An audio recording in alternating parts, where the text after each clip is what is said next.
is an ESPN special presentation.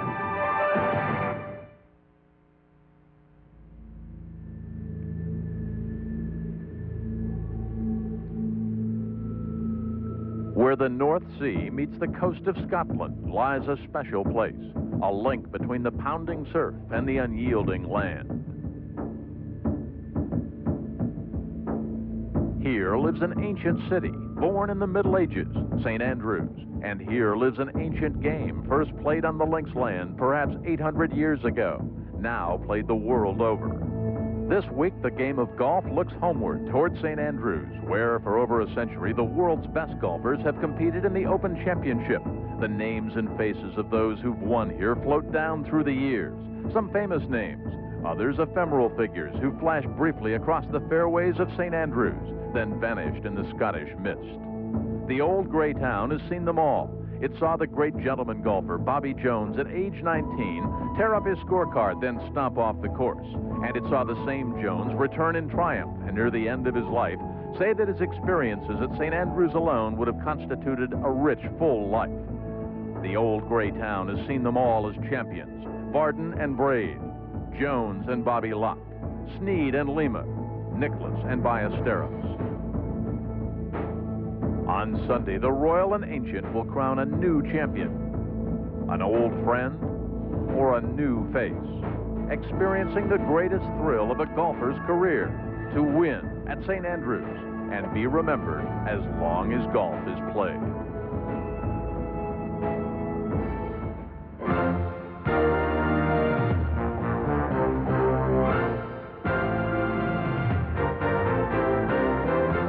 ESPN and the Royal and Ancient Golf Club of St. Andrews proudly present the first round of the 124th British Open.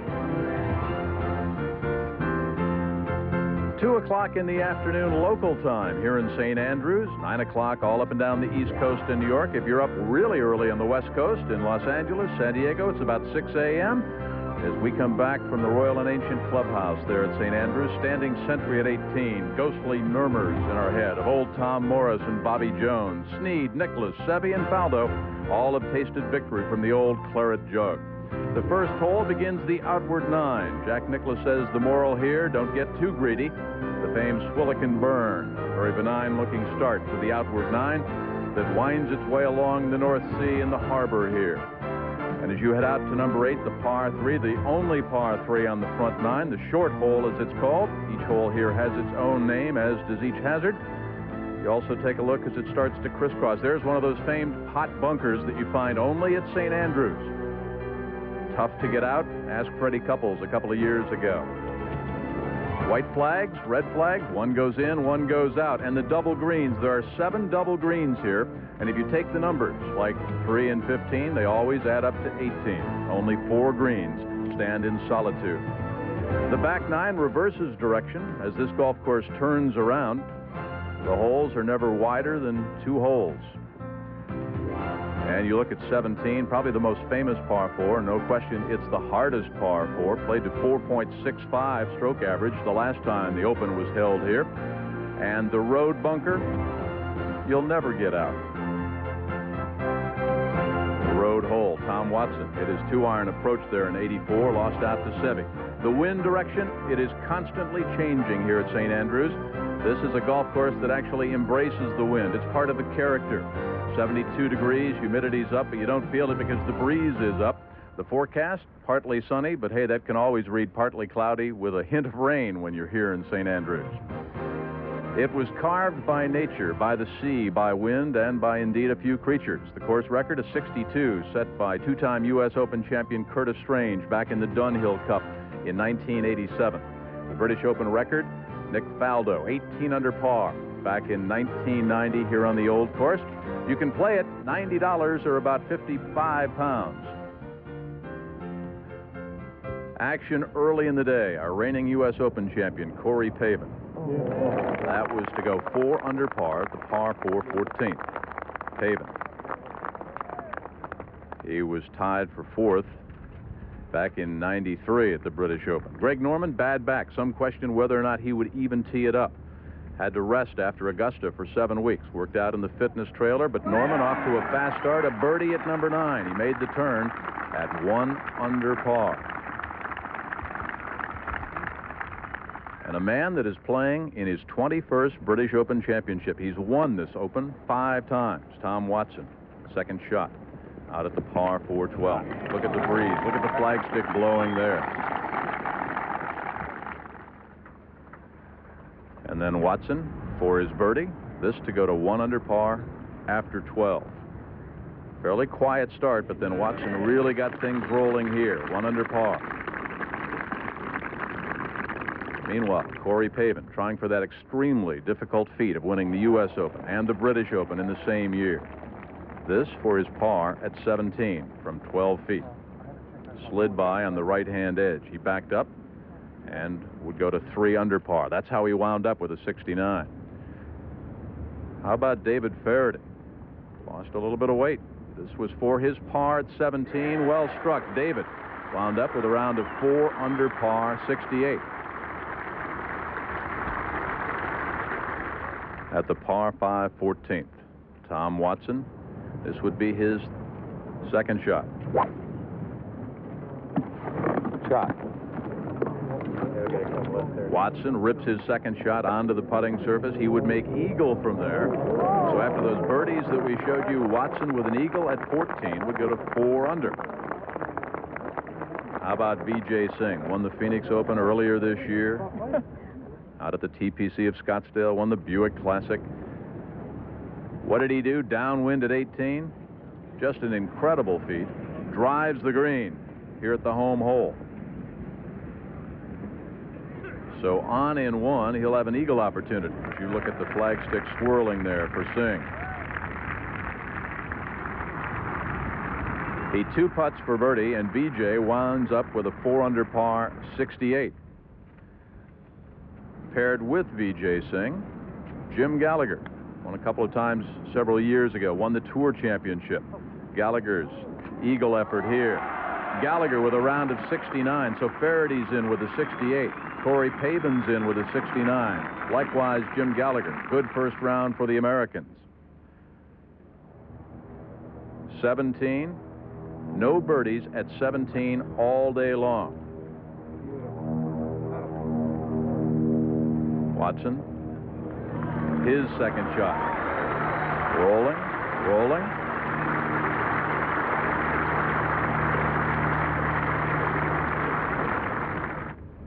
Tom with a chance for the first birdie of the day at the road hole. This would put him in the lead. Just goes by, kisses the cup ever so slightly on that left-hand edge. Tom, 4 under par, with 1 hole to go in his first round. Now, back on the first hole, watch the Aussie, Ian Baker Finch. Watch the wind, watch his hat, and watch the ball all at once. Ouch. Hat comes off, ball goes dogleg left. I mean, it's wide of left. It's 120 yards. That's a wide fairway. He's over by the hotel, over by some of the curio shops. They sell souvenirs over where the Aussie is. On the tee at 18. 5-time British Open champion Tom Watson. Here at 18, into the face of the breeze. So Watson with a chance to take the lead. Already in at 4 under. Vijay Singh, David Faraday, Corey Pavin trails by 1 to this point. But Watson for the lead and a 67. They love him here. There's your first round leader. 5-time British Open champion Tom Watson atop our British Open leaderboard early in our first round coverage. Don't go anyplace. We've got 5 hours of live golf from across the pond. Corey Pavin, the U.S. Open champion, trails by 2. Good opening start for Jim Gallagher Jr. as well as we check the rest of the scores. Steve Lowry, 3 under par, approaching 18. Gary Hallberg off to a fast start. Ditto Brian Clark. And the amateur, Gary Clark, 2 under after 6. Russell Clayton in with a 2 under par, 70. Gordon Sherry, British amateur champion. Big fella, 6'8". Good score. 2 under 70 to start. Greg Norman has finished up. Bad back and all. That's remarkable. He was almost out of this championship. Nick Price, of course, the defending champion. Curtis Strange found a putter last week at Kingsmill on his home course that worked. and it continues to work here. Jose Maria Olazabal, 1 under after 3. Just a spectacular sight as you come to the birthplace, the home, St. Andrews. And you check other Americans that are here that have come across. Last year there were 41. Mark McCumber, 1 under par. Brad Faxon, 1 after 4. And how about Tom Wargo, one of the seniors in the field here, representing the 50 and over set pretty well. Bob Charles is here. Gary Player, of course. Palmer, perhaps, indeed, probably his last British Open appearance. But Tom Wargo, 1 under par. Raymond Floyd has finished with an even par 72. Payne Stewart had it to 1 under par, but bogeyed the 3rd hole. He's even now, 5 shots back of our leader, Tom Watson. Tom Kite certainly would like to add a British Open crown to his U.S. Open victory. Hi again, everybody. I'm Jim Kelly. A pleasure to welcome you and be here for 5 hours of live coverage alongside our colleague, Peter Allis, who has been broadcasting for about the last 4 hours over at the BBC. Peter, I've got to be honest, this is my first time here at St. Andrews, but upon doing some research, I've learned a couple of things. The first thing is to keep a wet finger toward the wind, and the second, when in doubt, putt. keep the ball low, yes. It's a remarkable place, isn't it? The golf course itself only covers some 94 acres, which is very small, 117 bunkers. And it was, the architect was nature, and a few old cattle that sort of burrowed into the ground to keep out of the cold east winds. But it is a remarkable place, 3rd oldest university in the world. It has much to offer, the old town. Doesn't seem too long ago that we would stand at a tournament and kind of ponder the question, would an American ever win another major tournament? So dominant were the foreign players. But that streak came to an end with Crenshaw's victory at Augusta and, of course, Corey Pavin at Shinnecock. Yes, but I think that was just good newspaper talk. It was we had to write something. But I think that the European players, a number of European players, have become very international, and they're very good.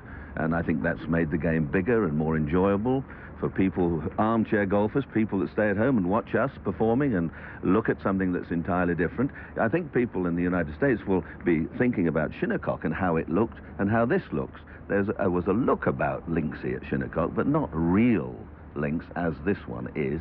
But this is very special. It's going to be a good championship. I think it'll be a relatively low-scoring championship.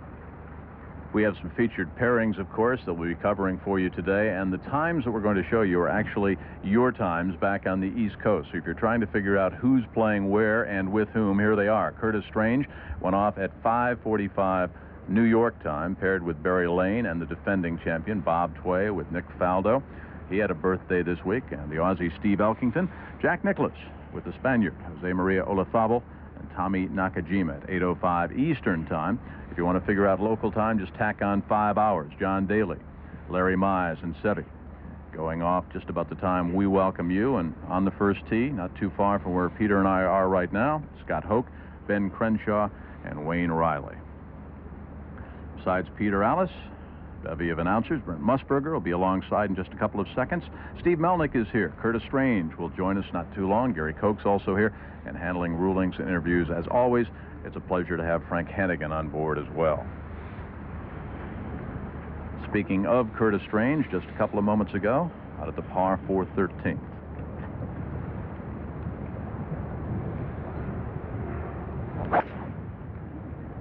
It's a good stiff breeze, you know, Jim, today. It's by no means gale force, and it's across a lot of the holes.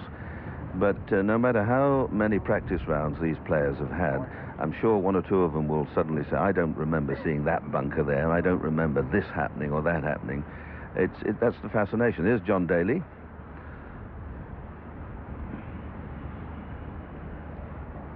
On-course commentators, a pleasure to have it. Bob Rosberg, Mark Rolfing, Judy Rankin out there. Hope they've got some rain gear. It doesn't take long for it to come in quickly here, does it? No, just hang around till you get the Four Seasons, usually every hour. It's breezy, as I was saying. The practice rounds were played when there was hardly any wind at all. But a course like this that only has 2 short holes and 2 par 5s and has been here for hundreds of years, it really needs something to protect it. And with modern clubs and balls and all the other jazz that goes on today, the old lady's got to have something up her sleeve. I was with Peter Thompson, who's with our BBC commentary team, who won this championship 5 times. We were looking at the road bunker that used to be a frightening affair. Now with these new wedges, they just flip them out every time. This is Barry Lane, one of our European tour professionals, going along pretty well. drove in the bunker, could just get out to here. So you see, he's still got a formidable third shot to the green. Well, he drove it in the bunker called the Coffin Bunker and found out why they call it that. Very lengthy third shot. Curtis Strange hit a huge hook off this tee, but he hit it so far to the left, he actually has a pretty good shot.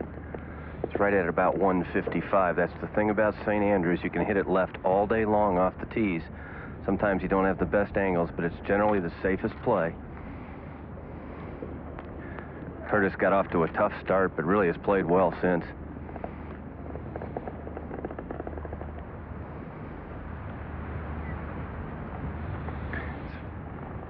He's right at about 155.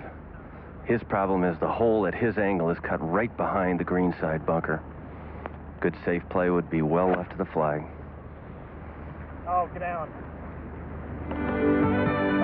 So in the lead, Tom Watson in with a 5 under par 67. Vijay Singh, David Feherty trail by just a single shot. They're in with 68. Corey Pavin, the U.S. Open champion, and Jim Gallagher only 2 shots off the lead, but a lot of live golf to come, like Curtis Strange and John Daly and Nick Price. The maker of King Cobra oversize irons and woods, the #1 selling oversize irons in golf.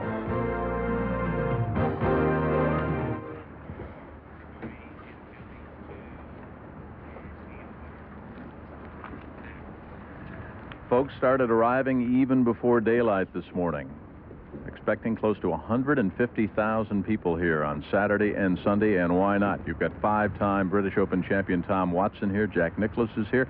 We talked about this golf course, the old course at St. Andrews. Old Tom Morris. He had a lot to do with it, but Mother Nature had most to do with it. You take a look at the outward 9, the front 9, winding its way out along the sea, and then it kind of starts to weave its way back after a bit of a crisscross and then comes back. I talked about it never being more than 2 holes wide at any point.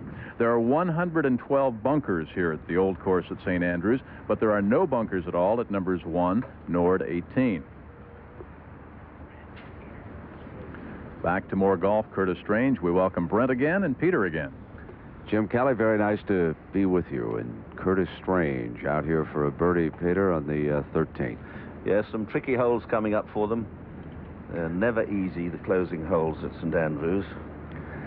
Curtis is actually closer to the flag at number 5 than he is at 13 here. He's got a good 100 feet.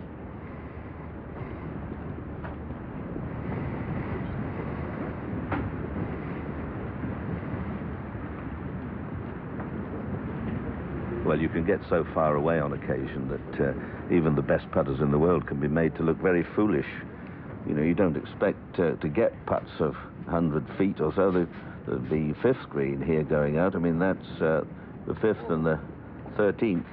That's over an acre of green. Here's a wonderful story, Peter. Tom Wargo, he won the Senior British a year ago, and here he is competing at the British Open this year. He was under par a short time ago, off to a good start, and that time just missed underneath, didn't he? But it's remarkable what this young man, or not so young now, but it's remarkable what he's accomplished, Peter. Yeah, well, he's a good striker. He's not, doesn't have a pretty swing, have very powerful arms, just gives the ball a good firm bunt along, and he enjoys his golf. He's got very good nerves, and he's one of the stars on the seniors circuit.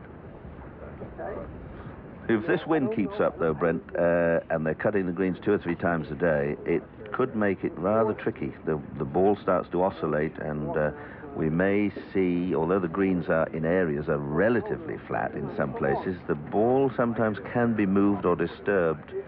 So I think the powers that be would like it to be a little bit firmer and drier, but a long way to go before Sunday night. Much can happen weather-wise.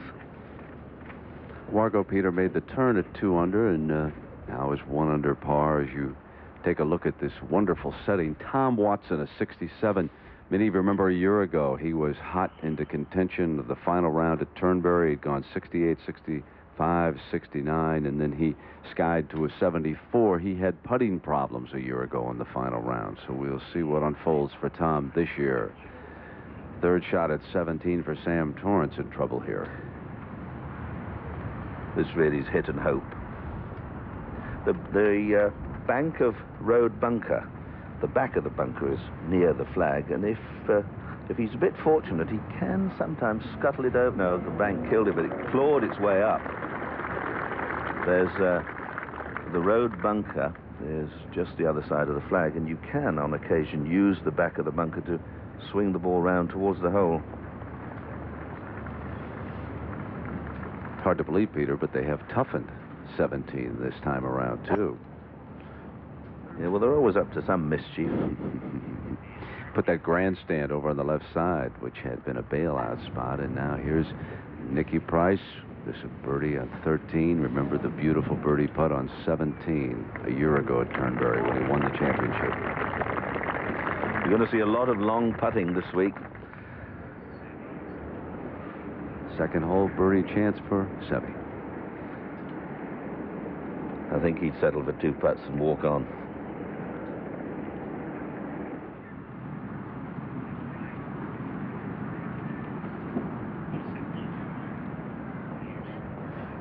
Seve's lined this one up. He's been having a miserable time lately, Seve. 80 and 81 last week at Carnoustie in the Scottish Open Championship.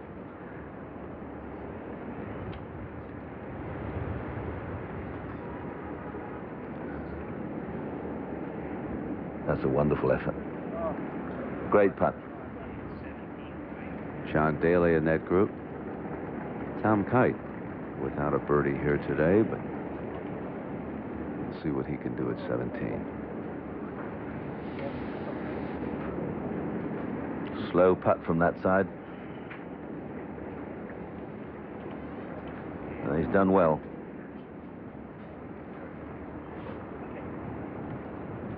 Now Curtis needing this for par at 13.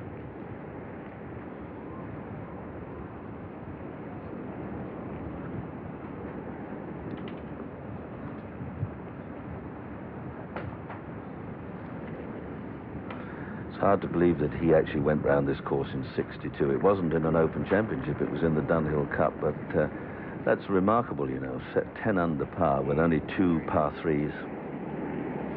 This is Larry Mize at the second hole. This would be a 3.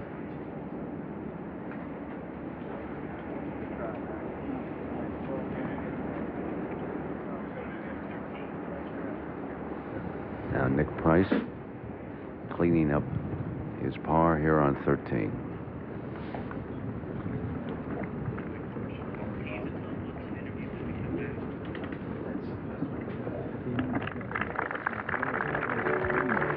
Well, it is Tom Watson, 5-time winner with a 67 here today. He leads, and we come back on ESPN. We'll hear from Tom. Your pocket and take out, play around. They got the little P for practice stamp there, Peter. There are all sorts of makes, too, you know, the different compressions and everything. Daly now at the second for a birdie.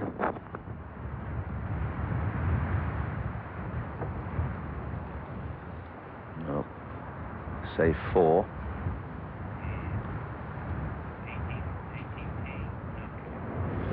Tom Kite on the tee at 18.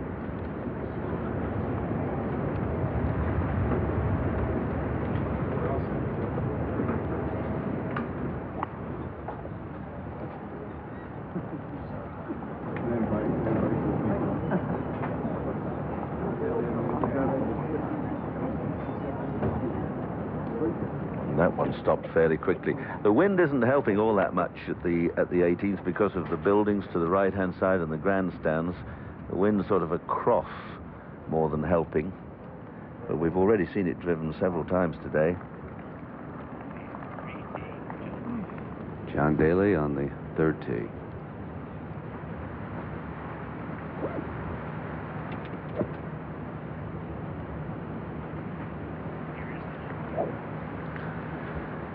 This shows you a sort of plan of the third hole.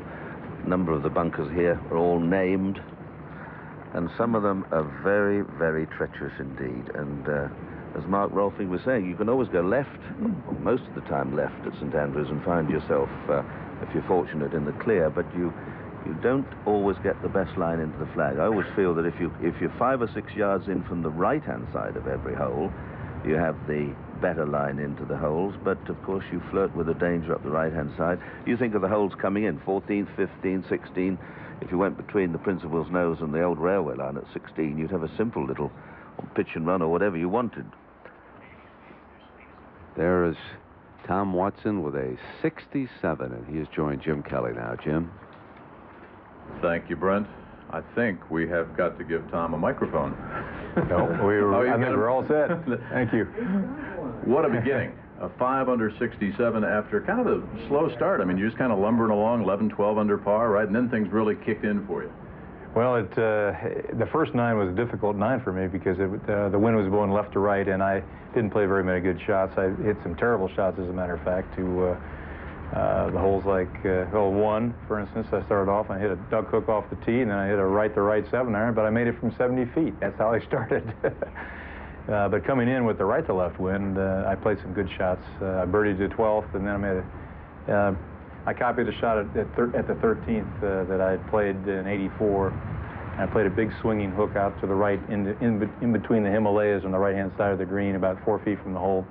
Made 3 there, and then I copied the same shot on the next hole on the 14th where I hit a 3-wood. Started way right, and it dropped left and rolled up about 15 feet from the hole, and I made that putt for eagle. So going 3-3-3 at 12, 13, and 14, obviously, especially the one at 13. 13 really got me going. What is it with you and the Open Championship? I mean, is there a magistry, a chemistry? What is it? Tom Watson 5 times, he's won over here, and they love you here. Well, I enjoy playing links golf. I brought my son Michael over this year, and we played some rounds of golf in the Valley Bunyan and Turnberry and Western Gales, great links golf courses, and it's just. I remember when I was that age, you had to bounce the ball onto all of the greens, and that's what links golf is a lot about, is having to play not only through the air, but also along the ground. And of course, when you had a wind like we had today, that's the way the game should be played. Do you get more pumped up when you come over here because of the emotion, because of the way you have responded? Well, I enjoy playing golf over here, and I like to try to hit shots, the links types of shots you have to play, and that gives me a great pleasure when I get the job done. Today I was either hot or cold. It wasn't that great a day from a ball striking standpoint, except on 3 or 4 shots that I really played very well. How about to win on this golf course now and add that to the trophy list? That'd be pretty happy, right? Well, St. Andrews is the birthplace of golf, and it would mean a great deal for Tom Watson to win here. Remember my friend Jack Nicklaus said, you know, you need to win at St. Andrews. This is about 10 years ago, and I remember that comment, and that's in the back of my mind. In the back of your mind, too, the short putts that have maybe bothered you the last year or so. Have you worked that out? I hope so. You'll never know. Great beginning. Thank you very much. Keep it going. Thanks, Tom. So finally, John Daly is ready on the 3rd.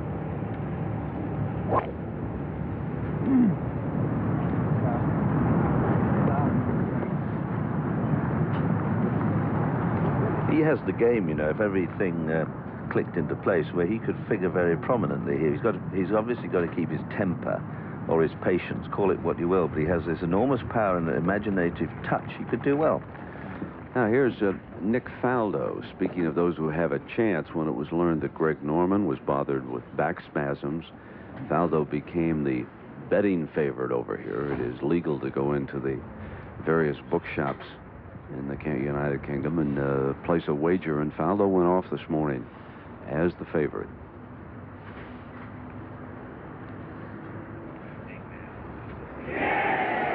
And he putts like that, Peter, and we will see a lot of him come Sunday afternoon. Yep, absolutely. It's very short odds, though. He's about 5 or 6 to 1.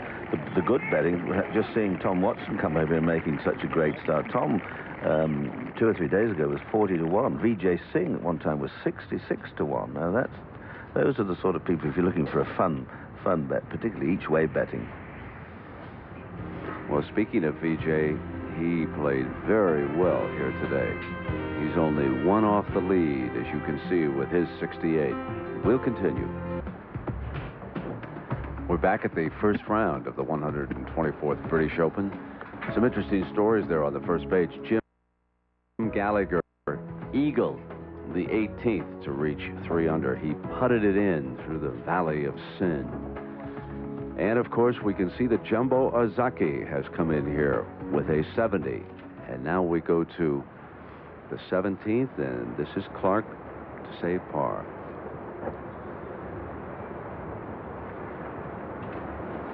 Darren Clark from Northern Ireland. He's a young player, well, he's sort of mid to late-ish 20s, big hitter.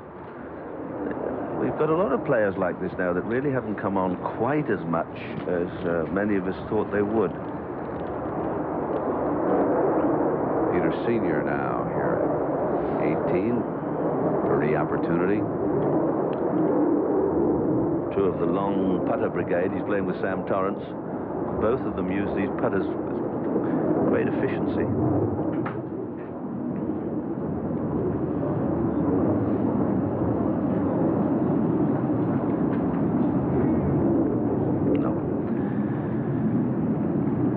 Good player, Peter Senior. You know, he's been around some time, and I forget how many exact qualifications there were of getting into this event, but he missed 4 of them, certainly by just 1 shot, and he had to go through the pre-qualifying and made it all right. 71, good, nice, steady round.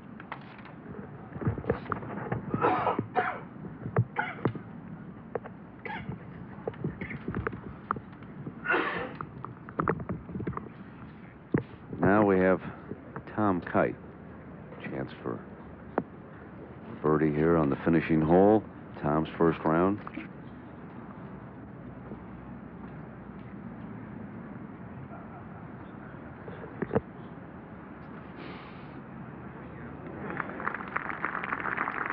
That's the way to do it.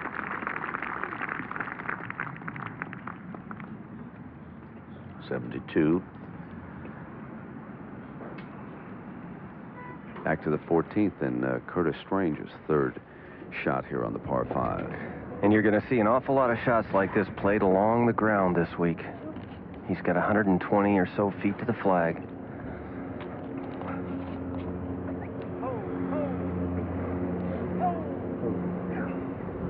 And that'll race on by a good 10 or 12 feet. Well, there you see a few of the named bunkers, the Beardies. There's a nice little nest of bunkers there, and then there's a ridge down the middle of the fairway, separates it from the one going out, where you can find some nasty sort of lies. Hell bunker used to be terrifying years ago when I first came here, because things weren't as sophisticated then, and I think that bunker, which I'm sure has got a bit smaller as time has gone by, used to be perhaps raked only once a week. But you get some pretty bad lies. Now, Nick Price, defending champion, from the back of the green, long chip and run back up the green. Third shot. Show you how firm the ground is. He had 260 yards for his second shot and hit it through the green. Plenty of green to work with here, though.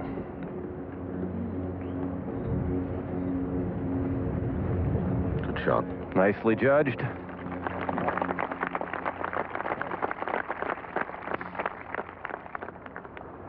Now to the third, and Seve here with a good chance for a birdie. Yes, his game, for some reason, has gone right off the boil over the last few weeks. But some of it's concentration, some of it's confidence. But he's been hitting some terrible tee shots, wild, 30 yards offline.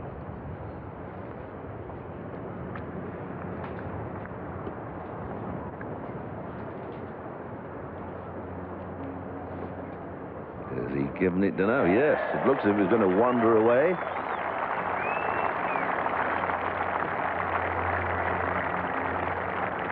Great favorite here too, of course. The emotional scenes when he won the championship here. There's wonderful pictures of him when he holed his putt on the final green.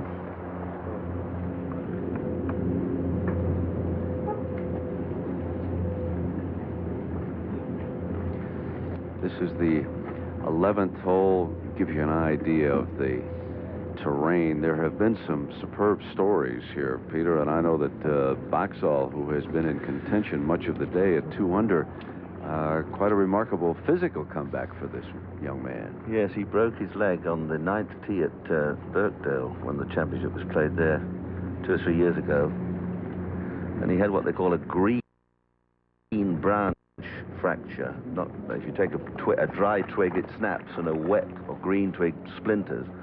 And he had a dreadful time getting back to the golf course. Strange for a birdie. Oh, Curtis was on the move there, I think, almost before the putter head got back to the ball. Well, he's three-putted 2 greens in succession now and really needs to get back on track with the putter. It's early, but still.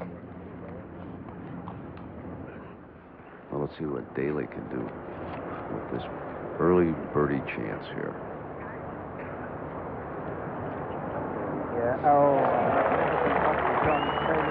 With his distance, if the putter stays hot, like Peter was saying, he could play very well here this weekend. Let us check some of the American players and how they are made out and are making out right now. Watson, of course, showing the way. Masters champion Ben Crenshaw is there. Davis Love 1 under par through 4 right now. He had come close twice, finishing second in 1982 and 88. For Nick Price, winning the British Open seemed destined to remain a dream. But in 1994 at Turnberry, the popular player from Zimbabwe put it all together. With victory in sight, Price faced a monster 50-foot putt on 17. Undaunted, he made the shot of the year for an eagle and the title. Another British Open golden moment. Phil Mickelson, who goes off at 3:25 St. Andrews time. A trio that includes John Cook, also of the United States. Phil getting ready. It's interesting, Arnold Palmer playing in his last British Open, and he is 4 over right now through 4 holes. He's with Ian Baker Finch, and Jim Kelly showed you Ian Baker Finch's opening tee shot. Double bogey on the first hole. He then bogeyed the 3rd hole, and so his considerable problems continue. Speaking of problems, here is Nick Faldo is 2nd on the 6th. You notice he just popped it back out onto the fairway. There's a tremendous array of bunkers, all shapes and sizes here. The fascinating thing, too, you used to play for certainly 1 month in the year, you played the course backwards. You went from the 1st tee to the 17th green. It was a way of sort of resting the course, if you will, because the divot holes, people put the ball in different places.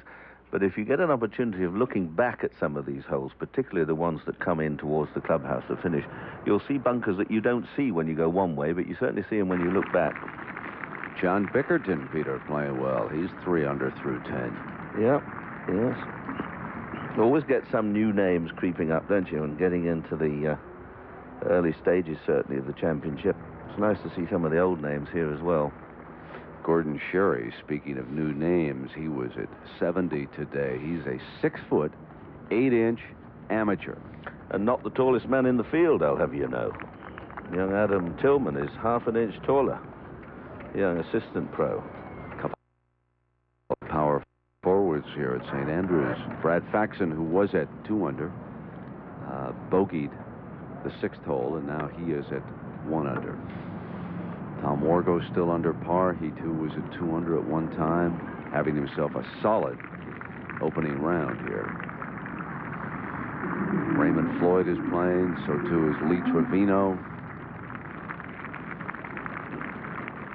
The early starters must have been thinking, Brent, that they'd got a good draw because the weather for the practice rounds had been very calm indeed. And particularly someone like Bernard Langer, who was out at 7:30 this morning, his caddy was saying, oh, how lucky we are to get out. There'll be no wind, the course will be nice, and of course they woke up to find a wind blowing about 25 or 30 miles an hour, so it wasn't quite as easy. But the good thing is the wind has stayed pretty constant throughout the day. Usually when you're here by the seaside, somebody gets a good draw, somebody gets a bad. It's either wild in the morning and calms down when the tide changes. But all these players, you know, at 1 or 2 over. 72 is a pretty strict par here with only just the 2 par 3s and the 2 5s, but we've already seen the par 5 14th is reachable in 2. Makes a big difference if you can get on these par 5s. You know, Peter, it's just I can't remember a story quite like Ian Baker Finch's. Here's a former British Open champion. He has not even made a cut this year? Well, it's confidence or nerves or a combination of both. I must confess, I find it strange when you have that sort of success, and it's only, 4 years ago since he won the championship. In an effort to improve, because that seemed to be the thing that everyone was doing, we must now take our game to pieces in an effort to improve. Whatever he's done, he's just destroyed everything, along with his confidence as well. It's very sad to see, because he's only in his early to mid-30s. And fellows who have not yet teed off and still to come this afternoon. So we go to the 18th, Peter, and Clark. Big Darren Clark, yes. Big solid lad.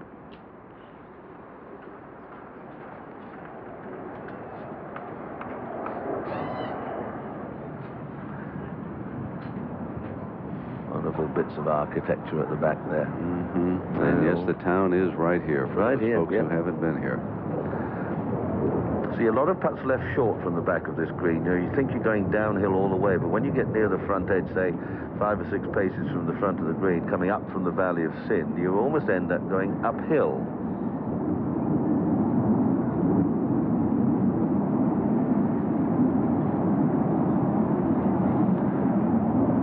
This for a 68.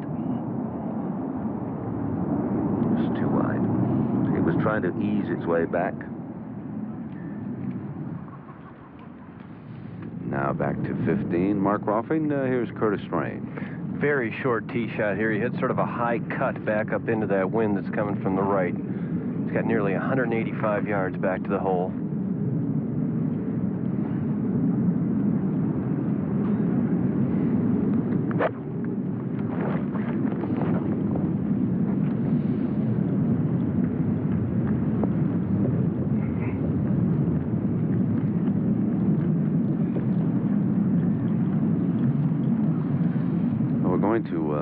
Leave Curtis here to go to the 17th green. It's interesting with Tom Warko's group, Peter. We are told that this is the only group in which all 3 competitors have hit the green in regulation.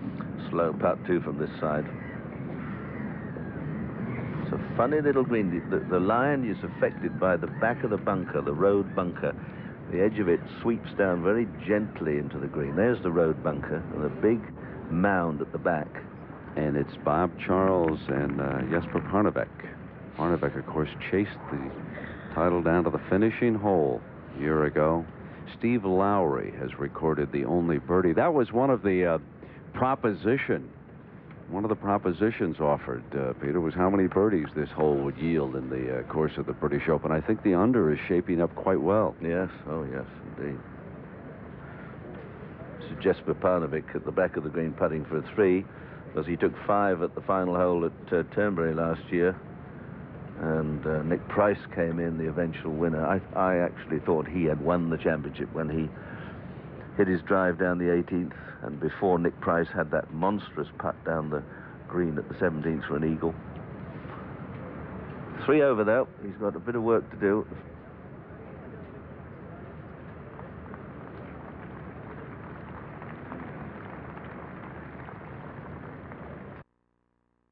See, it slides away. Very subtle, the borrows here. The index, Peter, made the prediction that there will be 17 birdies on the road hole this week. I know you think there'll be fewer than that. I do. Well, of course, so much depends on the weather, but I think they'll keep the flag pretty well behind road bunker. They'll move it back to the back of the green a bit. Now, Faldo at the 6th for a par. I don't know whether he thought that was going to go in, but he's left himself certainly a missable one coming back. Clark with a par at 18. And again, in case you just turned on the television set, Tom Watson, a 5-time champion of the British Open, a 67. He is showing the way by a shot over David Ferretti and Vijay Singh. And we can see that Jimmy Gallagher, who eagled the finishing hole, is only 2 back of Watson's 67.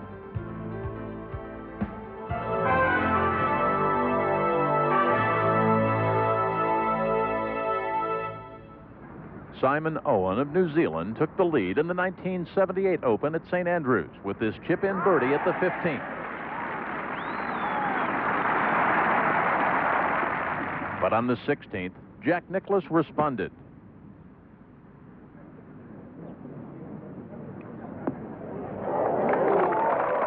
Jack's birdie, coupled with a bogey by Owen, sent Nicklaus to the 18th, needing a par to win. Jack Nicklaus, winner of the 1978 British Open here at St. Andrews.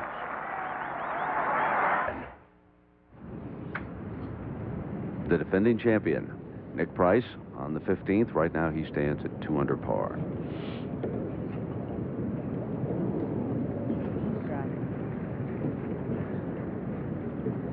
Well, there's an interesting scoring story to relate. It involves someone very familiar with all of us, Kendra Graham, who is there. And Frank Hannigan, this is really quite a remarkable story for Kendra.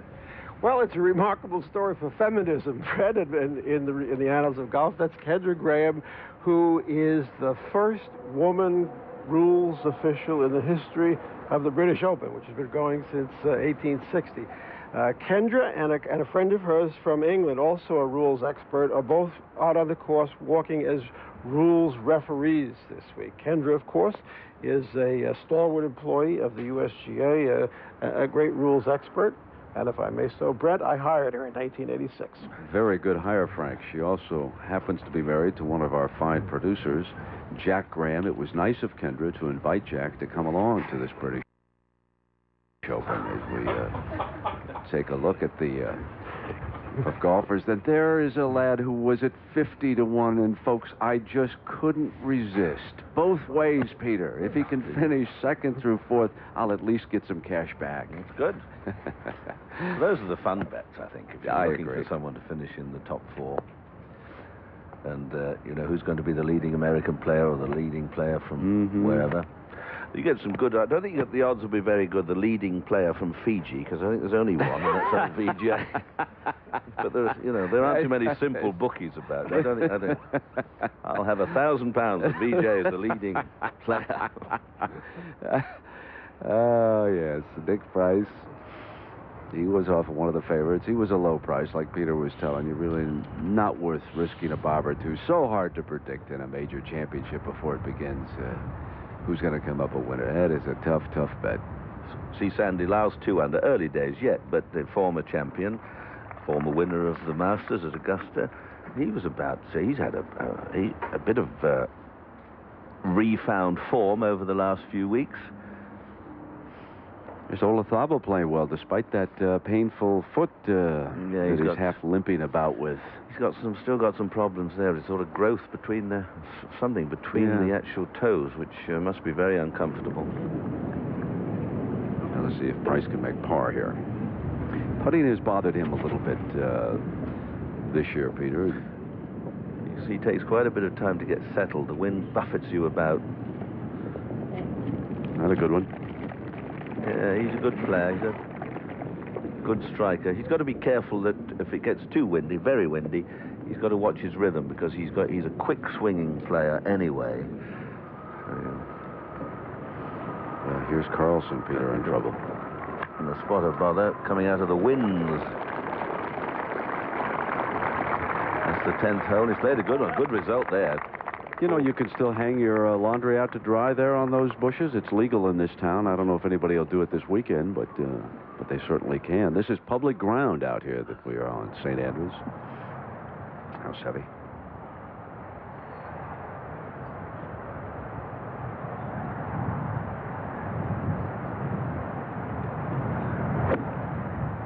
See, the rhythm still looks very good, but he's pulled it now. He's disgusted with it. We'll see how disgusted. The wind's across. He's hooked it, tried to keep it into the wind, and if that goes in the bunker, he'll be better off than on the edge.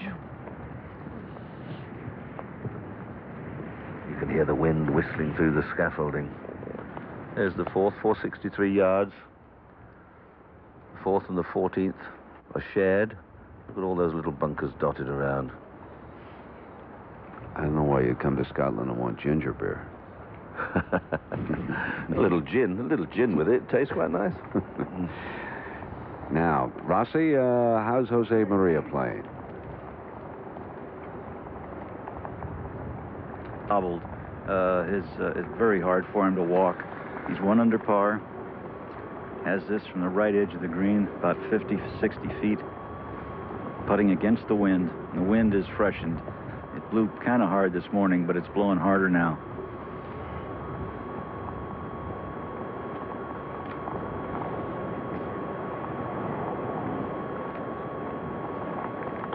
So that's a good result from so far. And you can see he's walking that very sort of flat-footed look about him.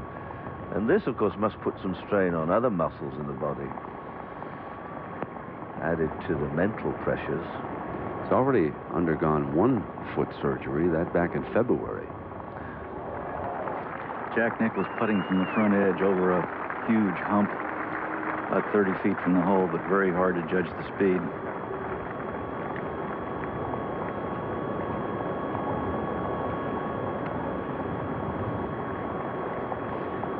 Rossi, is the wind starting to even pick up now this afternoon? Yes, I believe it's blowing harder than it was this morning. I watched a few holes this morning, and it blew. It was, you know, it blew 15, 20 miles an hour, but I think it's up to 25 now, blowing straight across the golf course. That's the interesting thing about St. Andrews. That's where Peter Alice was earlier today, getting in his morning jog. Just like chariots of fire, the big fella was climbing right down the sands of St. Andrews. The hallowed home of golf. Peter Alice has returned over to his duties at the BBC, and we're going to bring in a couple of friends and colleagues here for the next couple of hours, Jim Kelly and Steve Melnick. And Jim, this is a typical setting for a British Open. Little breeze, little water, little gray in the air, lad. I would like to see you get your golf bag out. You and I should have a match like we used to play tennis back there in Westport. What do the bookies have on those five-setters? You gotta give me some shots, partner. I'll play you anytime. There go the pounds, leaving the pants. Careful. He's gotten better. Be careful. John Daly, second shot out at 4, ginger beer. Daly spent a lot of time on the practice tee in a very strong wind this morning, and apparently used it wisely. Practice ground here in a really strong left to right wind, not the type of wind as a player you'd like to have. The town of St. Andrews abuts the 18th here. As you check the field alphabetically, Billy Andrade has finished up with a 4 over par, 76. Again, par here is 72. Azinger struggled to a 74. Ian Baker off to a slow start. Seve 1 under after 3. Speaking of Seve, his ball striking may be in doubt, his driving may be suspect, but his putter has always worked very well. didn't have a good tune-up week last week, though, did he, Steve? No, he really played poorly. Now, at Carnoustie, Jim, if you drive the ball poorly, you can post a very high score very quickly. Curtis, second shot at 16. From 171 yards, wind coming hard from the right now.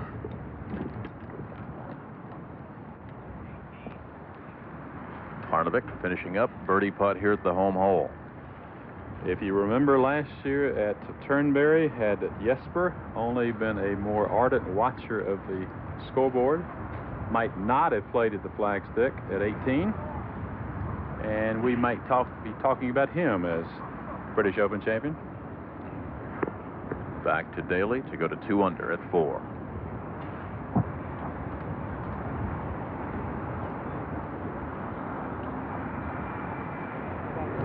Great touch.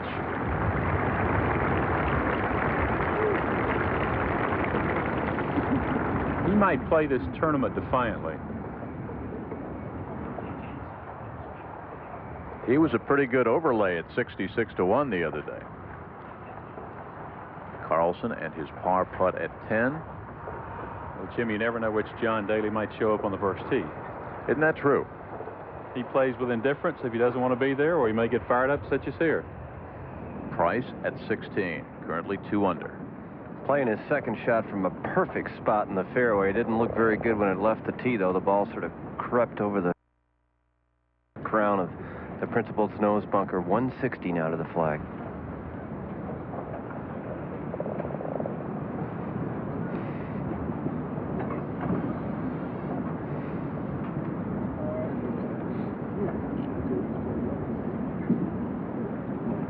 If you're not careful, that back bunker will come into play. As Tom Watson said moments ago, the right-to-left crosswind helps certain players, usually players who like to play from right to left coming in. Second shot out at 10, McNulty. When the Open Championship was here back in 1990, it was Mark McNulty. It tied for second here to Nick Faldo. He's birdied 3 in a row, Steve, 7, 8, and 9. He just hangs around the top of the leaderboard, Jim. He's a terrific putter, manages his game nicely.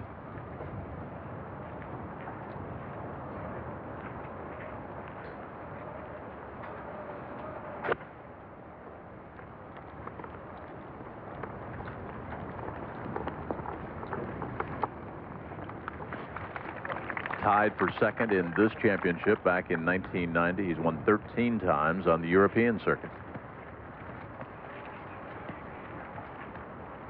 They call the 10th Bobby Jones. Well, it's certainly an interesting hole, very short hole. Wind blowing hard from the left now. Earlier in the week, in more benign conditions, some of the players were actually driving this green in practice rounds, but wind now blowing straight across from left to right. You must be careful with the Kruger bunkers to the right. All of the hazards, indeed all of the holes here at St. Andrews, enjoy their own name. In the lead, one of the biggest names, Tom Watson, a 5 under 67. Just a moment ago, this was Price, his third shot from the bunker at 16. And it was a good one from a very difficult lie in the bunker. You'll see him take a huge swing in a lot of sand. Has about 8 feet for par now.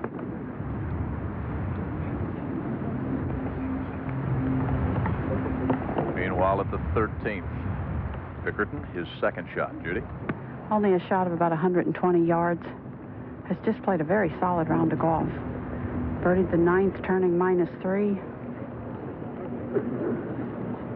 And now he finds a little trouble. Not a whole lot of green to work with there. Out of England, and what he's done so far on the European circuit, not much. Well, if you look at his record, Jim, there's nothing to indicate that he may be among the leaders. I mean, his best finish is 20th. Used to caddy for his dad at a local club. Now McNulty, birdie putt.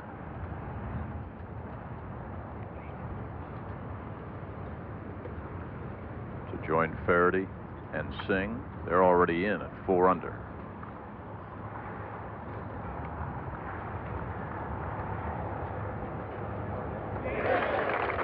Boy, he is simply one of the game's best putters.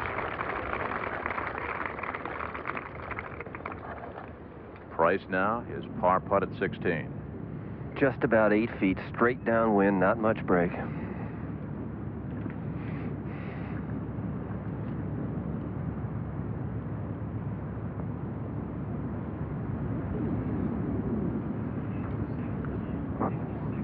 Back to -1.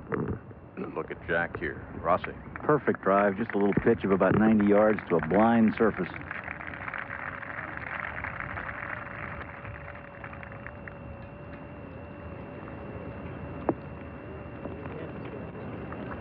Bogeyed the first hole, bogeyed the second hole, then a birdie at 5. No one any better in the majors. Jim, it is a phenomenal record. This is a very, very special place. You know, you heard Tom Watson earlier say that Nicklaus said to Tom, you need to win at St. Andrews. And obviously, Jack feels this place is very, very special. Really flew Sunday night. We completed the Senior Players Championship, flew over here nonstop, landed at nearby Lucas, and was on the golf course that afternoon. Got out of those Thunder Boomers in Dearborn. Here's Curtis now for his par at 16. These are the ones he has not been able to get in. It's going to break to his left. Mark, he seems to have a hard time getting the putter away from the ball. Now you can see him moving very quickly after he strikes the putt. That's never a good sign. Earlier, at the 8th, Faldo. Hang on. Even the best have problems in the wind.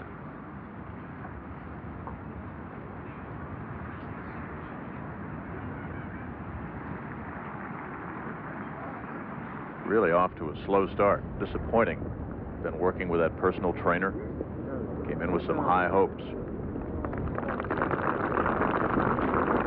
Faldo first played in the Open here at age 21. He really did not have a lot of experience, came out of the blocks quickly, finished tied for 7th. In fact, his 3 finishes at St. Andrews were 7th, 6th, and 1st.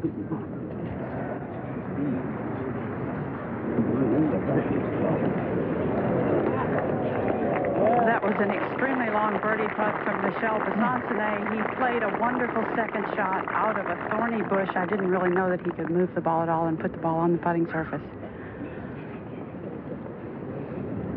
He's at -1 for the day. Has played really very well and hasn't been able to get the ball to go in the hole on the greens. He's given himself a lot of opportunities. Learned to play golf when he was 7, when his family lived in Chile. Excuse me, but Michelle and John are both in their first British Open. So they have to be pretty pleased with their performances today. Now we'll get the birdie putt of Richard Boxall.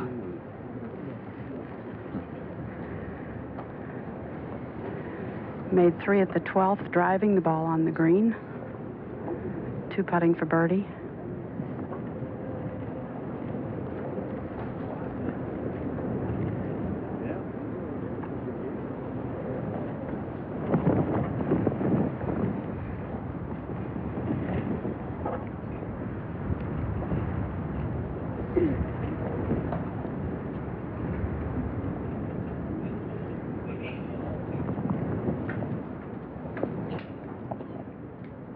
Back to 8. Faldo for his par. You have to play the wind even on these short putts.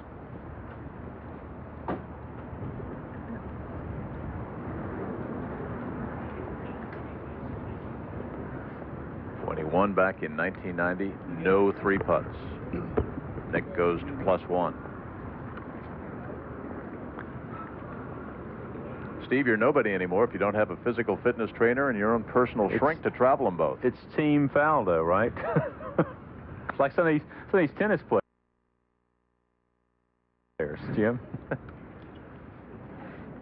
Bickerton's par putt at 13. This to stay at 3 under. Watson in the house at -5 with an opening round of 67. B.J. Singh won in Phoenix this year. Won the Buick Classic. He's in. 1 off the lead, along with the man from Northern Ireland, David Faraday. Faraday tied for 4th in this championship last year. He's in with that 68. John Daly, only 3 off the lead. Early start. Say of St. Andrews, Steve, you study it. The more you study it, the more you learn, and then the more you learn, the more you study. Well, you remember he came back for a practice round after he had retired from golf. He kind of snuck into town. By the time the round was over, there were 2,000 people in attendance as he made his way to the home hole. McNulty, 1 off the lead. Coming off 4 birdies in a row. He's made 5 birdies in his first 10 holes.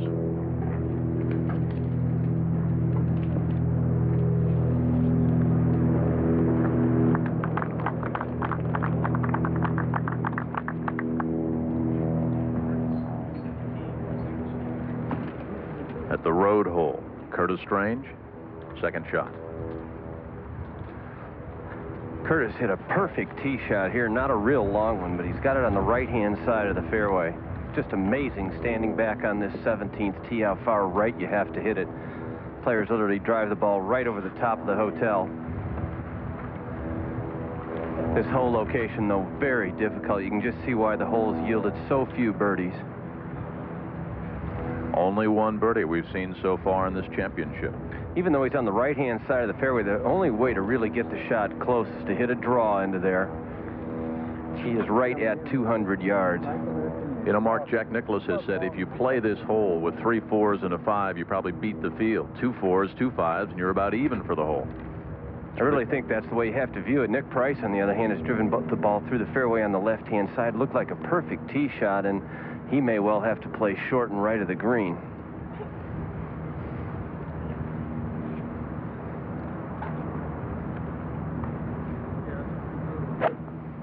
Curtis needs to get back on track here. Careful, careful.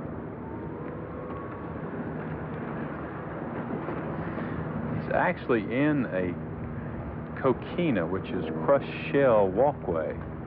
You may be able to play that like a bunker shot.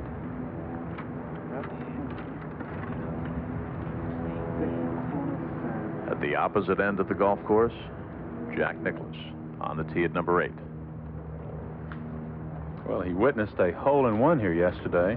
The amateur Gordon Sherry playing a practice round with Nicklaus and Watson.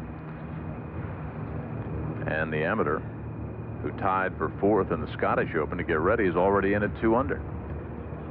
This hole's playing 175 yards today. The wind really blowing out of the right. Kind of a wide open hole, but very hard to get the ball close to the hole. Jack missed a shortish putt at 7 to try and get back to even par.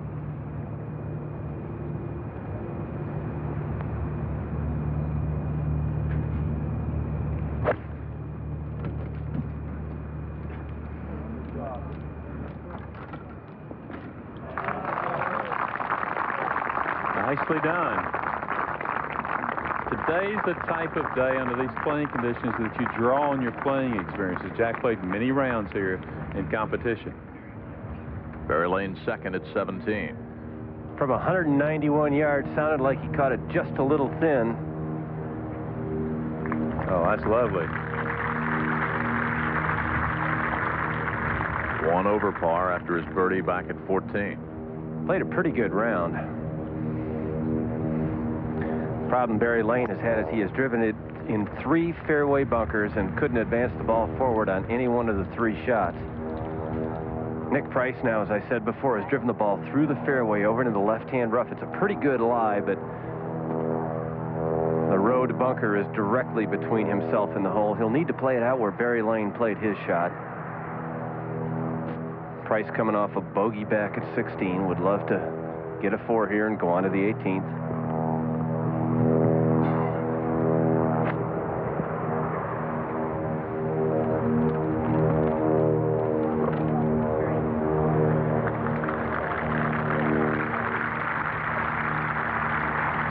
That is simply brilliant from that rough. Great play by Nick Price.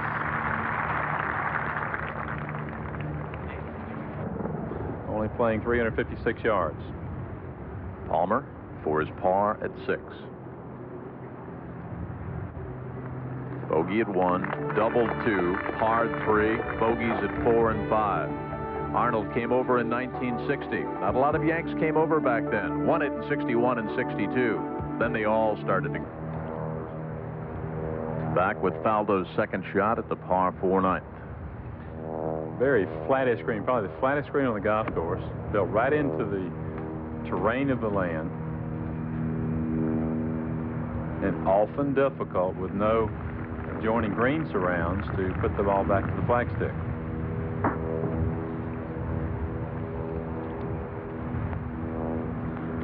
Up at 8, Jack to get it to even par. Hey, the wind is blowing hard enough now that you actually have to play for it on the putts. Nakajima just putted into the wind, left it well short going down the hill. Wind just stopped it abruptly. Wind coming out of Jack's right should make the ball go a little left.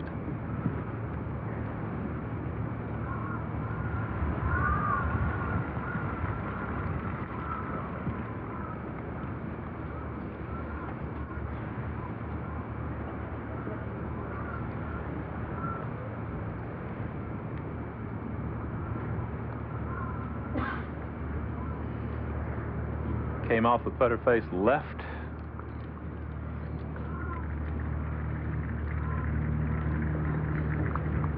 Forward to 17, a long birdie try by Barry Lane. Probably a good 35 feet. The wind is right at his back on this putt.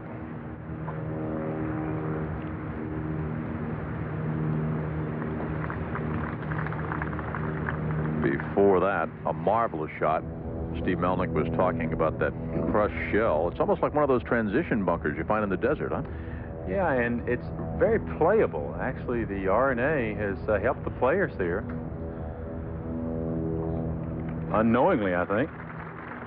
Nicely done.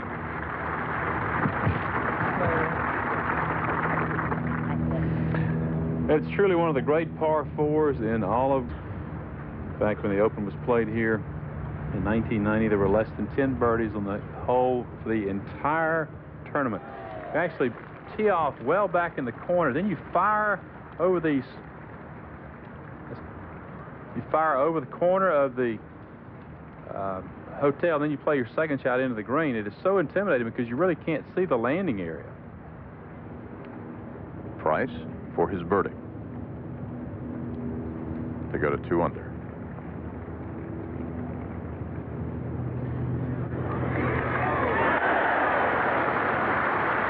That is the second birdie of the day at the road hole. Steve Lowry, who's already in with a 3 under 69, had the first. Brent's over-under just went up a bit. Only Brent would come up with that. Yeah, it's funny. You look at that telestrator that you did. You really want to cut your blind tee shot as close to the hotel as you dare, don't you? The joke is when the wind's blowing from the right, you want to aim at people in the balcony of the Old Course Hotel and fire it right over their heads. If you do so, then you put it in the middle of the fairway. Anything left of the balcony edge could be where Price was in the left rough. How it played, the road hole in 84, how it played in 90. And today, 4.65, hardest hole. Curtis now for his par. Started to find the putting stroke last week in the 3rd and 4th rounds at the Anheuser-Busch on his home turf at Kingsmill.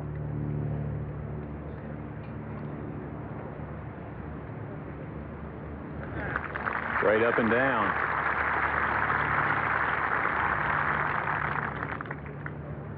Atop the leaderboard with that 5 under 67, you've already heard from the 5-time British Open champion, Tom Watson. He's our early first-round leader. Vijay Singh, with 2 victories this year, trails by 1.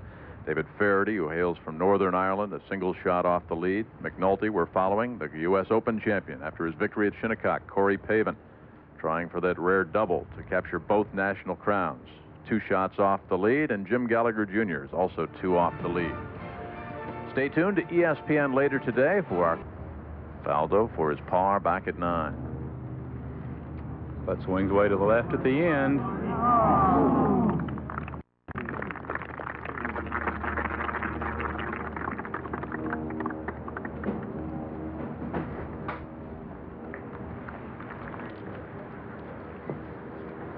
From the 18th, we pull back to the tee.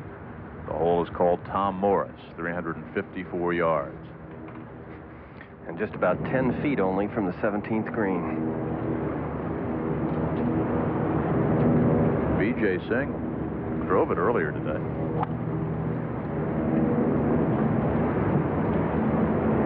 This ball is down the left-hand side of the fairway. Certainly here at 18, if you can get it down the right-hand side where you don't have to play across the valley of sin, that's the place to play from. You can see he's almost even with the front of the green, so Nick Price left with what looks to be a simple shot, but he must handle the valley of the sin. It's just deep hole. That's what the Americans might call it. Over here it's just deep swale, and it is directly the left front of this green. It is cast a wonderful characteristic to this beautiful finishing hole here. Barry Lane. He's hooked this ball well left. It's 30 or 40 yards left to Nick Price's. You know, Mark and Steve, you look at how wide open it is, and people back home say, what's the big deal here? There are no trees. Why is it so hard? I think it's too wide. You don't have any reference point here. I mean, if you had a tree-lined fairway, Jim, sometimes it's easier to drive it in that than it is, say, a polo field, which is basically what we're looking at here. Faldo back on the tee at 10.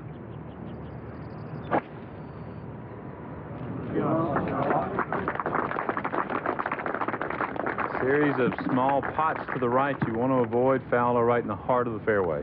It looked to be a fairway wood for Nick.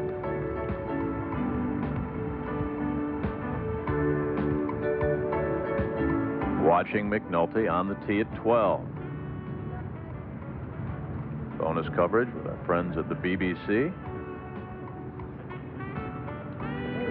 So in the lead is Tom Watson. Live coverage continues here in the first round. Still to come, Jack Nicklaus finishing up. Arnold, perhaps his final appearance. He was 5 over. Needs a couple. All day, usually over here, an early tee time would equate to probably less wind, but the wind was blowing some 15 or 20 miles an hour as the first groups went out this morning around 7:30. It has been up all day long, and as our on-course reporters are saying, it's even blowing harder now. Jack's second shot out at 9. After an iron right in the middle of the fairway, Jack has a pitch of about 105 yards.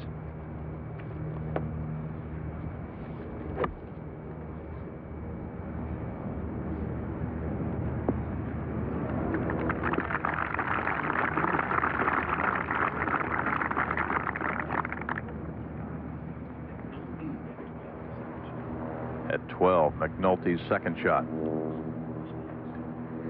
Currently 4 under par. What a stretch. Birdies 7, 8, 9, 10. Well, a chance now to get this ball up and down and tie for the lead, but even though he's this close to the green on this very short par 4, a difficult little pitch left. Flag is cut up on a ledge just some 3 or 4 yards over the little valley that covers the front of the green. Very short par 4, just avoid all the fairway bunkers, and you're left with a very short second. Mark appears to be trying to carry the ball up onto that ledge. Well, they did so, but will it hold? It slopes away in the back. That's a good look. I mean, it's an elevated green, which really is a little more than a narrow shelf, huh? Back to 10, Faldo, second.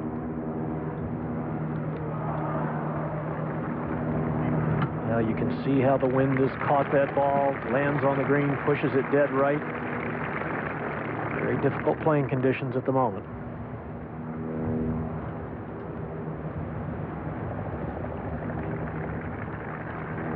Oh, we touched on how this golf course played back in '90 when he was the champion. Well, I think 90 had never played any easier, Jim, hence his scoring record of 18 under par, 270 set that year.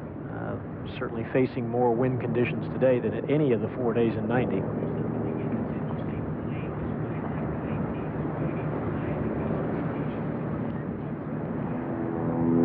Now, look what's going on here.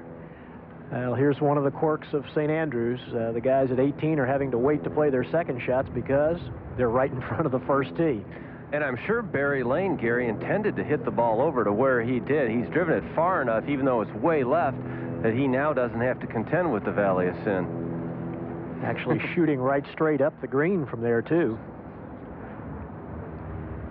Pretty attractive group walking off the first tee right now. Peter Jacobsen. Happens all the time.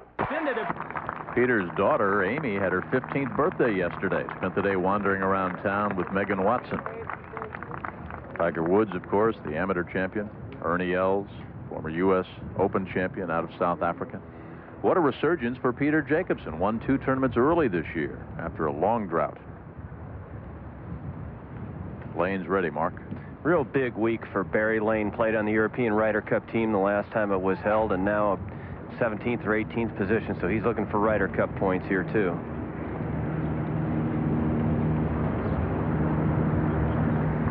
Good shot. He'll have about 15 feet.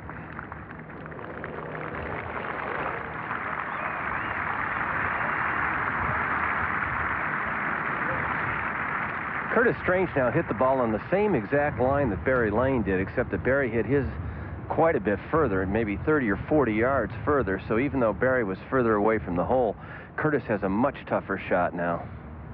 He has got to either play right through or right over that Valley of Sin, and it looks to me like he's going to play right through it.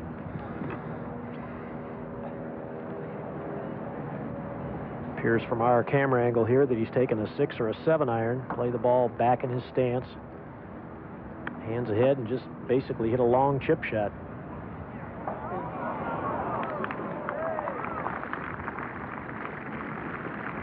Well, it's okay, but certainly not what Curtis was looking for, and importantly, not a shot that the... Amazing when you think about architecture these days. If somebody built a hole like this in America, Gary, I would think they'd be laughed right out of the business, wouldn't they? Well, I don't think there's any question about that. They talk about the severity of some of the new courses built in the United States, and you're right, Mark. If they were to see some of the humps and bumps here, you would certainly get some negative criticism, I'm sure. The great thing about the hole, though, is even years ago when it was designed, the architect clearly wanted to put a premium on the tee shot. If you can drive it down the far right-hand side of the fairway, it's a simple shot in. Nick Price now is only 15 yards off the green, but a real tough shot. And this one will be on the ground the whole time. Earlier today, we saw that eagle by Jim Gallagher. He's in with that 3 under par 69.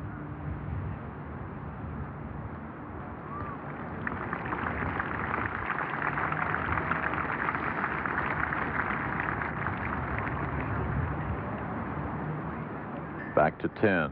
Faldo, birdie try, 22 feet. Well, really needs to make one of these, Jim, to get something going, get some momentum going. Been a very indifferent round so far for Nick Faldo. McNulty to tie for the lead at 12. Well, a roller coaster putt up and over that ledge onto the level where the flag is cut.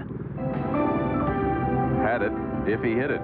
McNulty stays one off the lead. In at 1 under, Mark Calcavecchia and Ian Woosnam. Greg Norman, who's won this championship twice, also at -1. And Gary Player, -1 after 11. Field in this 124th British Open Championship. The town of St. Andrews borders perhaps the most hallowed ground in all of golf.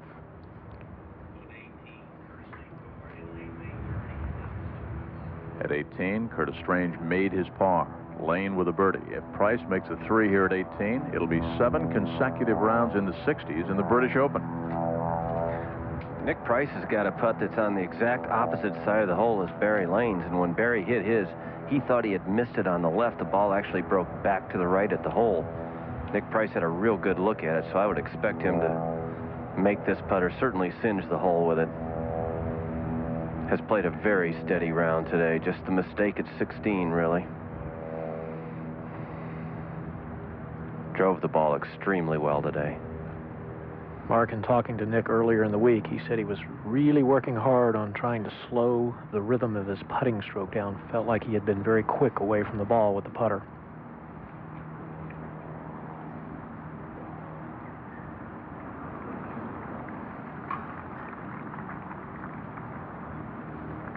So a 2 under par round of 70. He's in at -2 along with the British amateur champion, Big Gordon Sherry, and Jumbo Ozaki. A lot of scheduling problems for Nick. I mean, a lot of demands after his record year last year when he won 5 times. McNulty's par putt to stay at -4. This is back at 12. 1 off the lead. Tom Watson atop the leaderboard. Corey Pavin trails by 2. John Daly's got it to 3 under after 5. Mark has been playing quite a bit in the States this year and really been struggling. Missed 7 cuts in a row. That outfit can only be one golfer. Gary Player just birdied at the turn. -1, second shot. Gary has laid farther back off the tee, leaving a much longer second shot, but able to put more spin on it and keep it on the proper level. Well done. Man that has won this Open Championship 3 times, going back the first one, 1959. He's played some golf here at St. Andrews, hasn't he? Well, he certainly has. A number of British Open championships, some Dunhill Cups. Actually been here 5 times for the British Open. So I would certainly think that you would put him in a class of those who know how to play the old course. A little bit later on, we're going to show you some very special footage up near the cathedral in downtown St. Andrews as the town honored Gary for his contributions to golf and to humanitarian efforts. Looking down now at number 1. The hole is called the Burn Hole. Rather benign looking start with a double fairway, but it's a good golf hole. Well, it is. The pin today placed in the back portion of the green away from that burn, so perhaps a little bit easier. Jacobson, a long birdie putt. Players really having to adjust to the speed of the greens, Jim. They're about 9.5 on the stimp meter, a little bit slower than what our players are used to in the States. Really afraid to cut the greens down too closely here in case they got too much hot weather. They could lose them very quickly.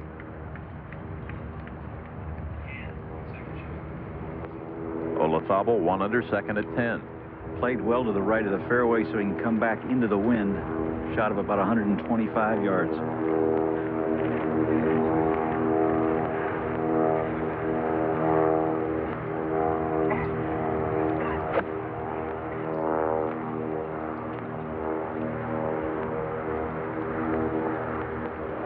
That's a beautiful thing there. Pretty good start, Gary, off that bad foot. Well, considering the problems that he's had, surgery early in the year to shorten his big toe on the right foot, and now some sort of growth in between the third and fourth toes, he's doing quite well.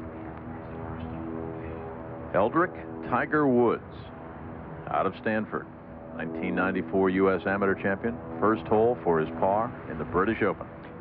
Well, and I've got to think a pretty big putt, too, Jim. If you can get this one in, it kind of settles the nerves a little bit and kind of allows you to get into the rhythm of playing. Miss this one and you start to question yourself a little bit.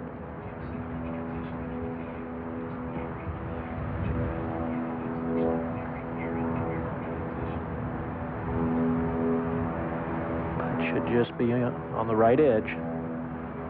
Good stroke.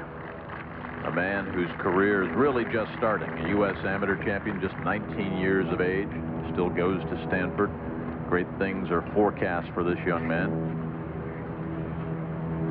And then you go forward to the 12th hole, a man that is 40 years older than Tiger Woods, 59 years young, still works out on a heavy vitamin diet, does a lot of sit-ups, still lifts weights. And Gary Player at 59 years of age, 1 under par after 11, 4 shots off the lead, set by Tom Watson.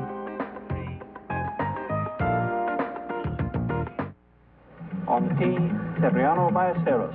He had twice won the British Open in 1979 and 84, but since then, the magic had waned. Then in 1988 at Royal Lytham, the charismatic Spaniard bounced back and he was locked in a classic duel with Nick Price. At the final hole, from a difficult lie, he needed to pull one more rabbit out of the hat. An unbelievable shot, and he finished with a 65 to claim his 3rd Open title. Another British Open golden moment. People love their... As you look at the old course, and we talk about the reverence with which the 18 holes here are held around the world, Ben Crenshaw has said there are a million ways to play this course, and you've tried a few of them. Well, I have, Jim. I've had the pleasure of playing here in competition a couple of times, and he's right. There are a lot of different ways to play every hole. Talk about a tough stance there, Judy. Very awkward. Hit a good shot here from the left-hand rough, but couldn't stop the ball with the crosswind. Terrific shot.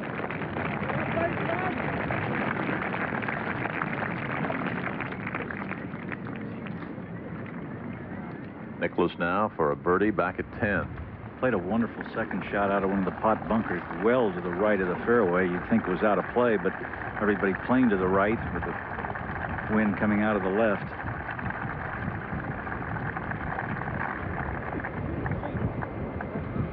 Jack's had about 6 or 7 putts that length, has not made any of them. His one birdie came on a very short putt at the par 5 fifth. Hasn't really been around the hole on the ones that we've seen. Son Steve on the bag, caddying.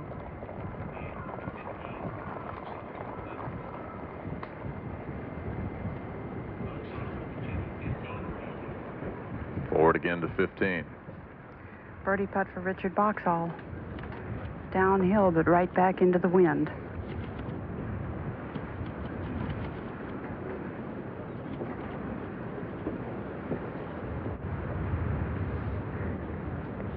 To go to 3 under.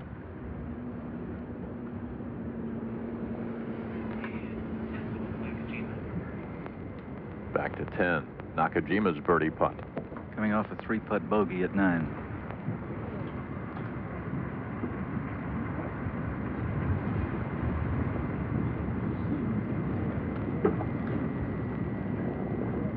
Made the turn at even.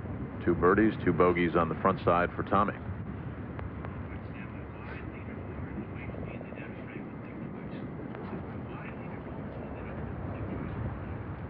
What a sight it is, huh? Well, it is fabulous, Jim. Some liken it to the landscape on the moon.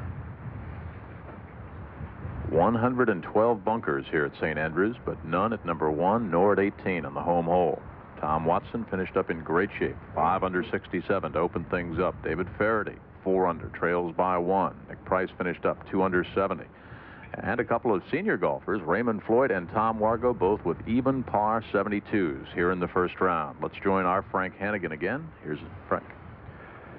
With the defending champion, Nick Price. Good, solid round? Yeah, thanks, Frank. Very happy with the way I played. Felt maybe I left a couple of shots out on the golf course, a few missed clubs, and I three-putted a couple of times. But on the whole, I made birdies, and I played solidly. So, 2 under today in these conditions is a good score. These conditions meaning the wind. Were you surprised by the wind? Well, it started blowing pretty hard yesterday in the afternoon, and I figured that it wouldn't, probably be much the same again today. Maybe later on in the afternoon, sometimes it drops down, but today it seems like it's going to blow pretty hard the whole day, and it just makes your club selection very difficult when it blows from this direction, because you're never sure whether you're slightly into the wind or slightly downwind, and it makes it very difficult to get the ball close. I hope to show you something now on tape, Nick, and you tell us about it. It's the saga of Nick Price conquers the road hole. This was, this doesn't happen too often, but I had about 170 yards to the spot I was aiming for. 7-iron, little jumping lie, a little bit of a flyer, and I pitched it just where I wanted to on the bottom there, and it rolled up, took the break here, and you see it'll just start breaking back toward the hole there. And I had a difficult putt and just really try to trickle it down there and take my 4 and get out of Dodge, but the thing went in, so... Well, we're going to show it to you. Have you ever birdied this hole before? I can't remember. I may have done one other time, either in the Dunhill competition or maybe another Open Championship, but I haven't done it too often. It's only, up to now, there are only 2 3s there all day. It's like stealing 2 shots on the field almost. It feels like an eagle. I mean, it's a par 5 where you're only hitting a medium iron into it, but it's a very difficult hole to get the ball anywhere near the hole. You can have 30, 40-foot putts there all day, but the hardest thing is trying to get the ball close. And here it is coming up, Nick. We're probably about 18 inches of break here, and you'll see it I had a spike mark actually about halfway to the hole. I was just trying to putt around it, and a nice break. It actually looked like it was going to break out the hole a little bit. You knew it was going in that far away? Well, I guess I figured I read it right. I got something about a 17th hole at the Open Championship, Not a bad feeling being the defender at the old course, is it? This is very special. I was saying to my wife when we came in here on Monday, nothing's going to bug me this week because I'm going to enjoy every single minute of being the defending champion coming to the old course. There's only probably one thing that could be better, and that would be to win it this week. Wonderful. Tell the people in the back of the States what it's like to play this non-target golf, to just bounce it along. Well, it requires a lot of improvisation, and it requires a lot of thinking, and also, I'm trying to think of the right word, where you really have to be, it's a strategy-type golf course. So that makes it so difficult is that when the wind blows from different directions, you have 5 or 6 different golf courses out there. So it's not the same golf course every day. In fact, if the wind changes through 10 or 12 to 15 degrees, you're playing a different golf course. And a lot of times you have to be creative with your shot making here, and a lot of times you're hitting away from the pin. And that's something that, in America, we just pull out the 7s and the 8 irons and fire straight in the pin. A lot of times here, you're happy to hit the ball, 20, 30 feet away with an 8 iron. Case in point, today on number 13, I hit a pitching wedge to the hole, hit a very good shot, and ended up about 50 feet away from the hole. And that's just... Not a bad shot. Yes, I hit it, I would imagine that probably would have been about 10 or 12 feet away under normal circumstances, but I did very well not to 3-putt. So that just shows you, you have to come over here and play it to appreciate it, I think. Okay. Well, they'd all love to. Nick, thank you so much. Back up to Jim Kelly. See you on Sunday. Thanks, Frank. Thank you, Frank. Now McNulty can tie for the lead here at 13 to go 5 under. Putting from well left of the hole, back into the wind. In fact, almost over onto the 5th green. Largest green on the entire golf course, over 5,000 square feet. How many years ago was it? Bobby Jones, there at 13 and 5, rolled in a 120-footer. McNulty missed. He's 1 shot back of Watson. Although the British Open Championship started back in 1860, making it the world's oldest Open, the first to be held here at St. Andrews, 1873. The winner that year, Tom Kidd, with a 2-round score of 179. A few years went by before they played 4 rounds. Great galleries here. Now McNulty for his par to stay 1 back of Watson.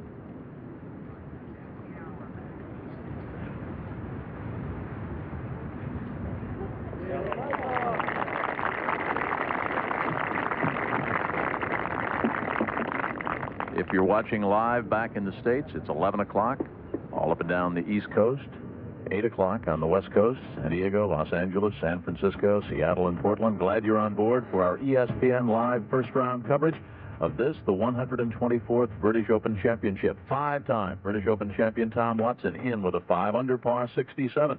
B.J. Singh, he's won twice this year, trails by 1, along with David Faraday. Jim Gallagher had an eagle, finished up with a 3-under 69, along with the reigning U.S. Open champion Corey Pavin.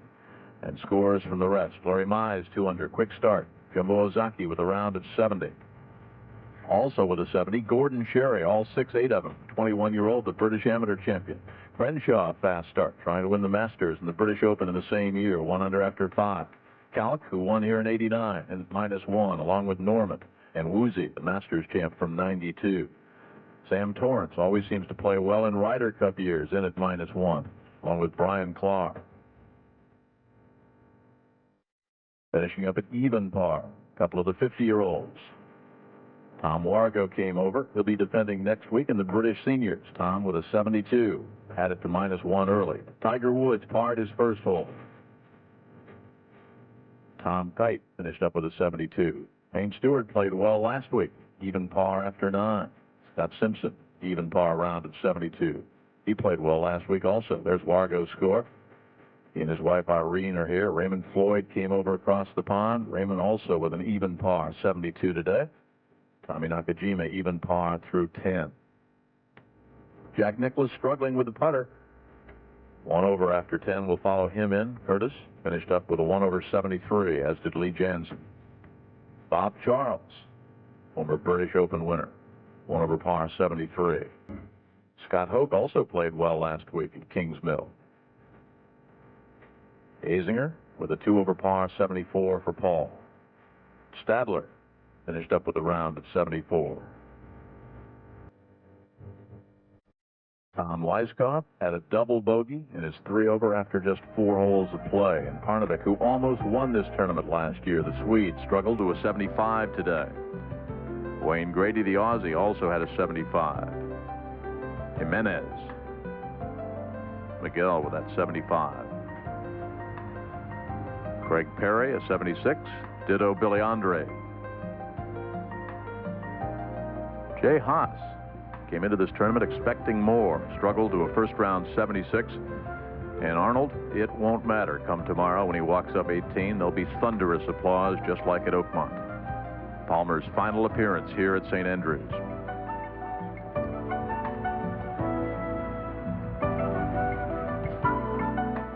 Back to 10, watching Davis Love.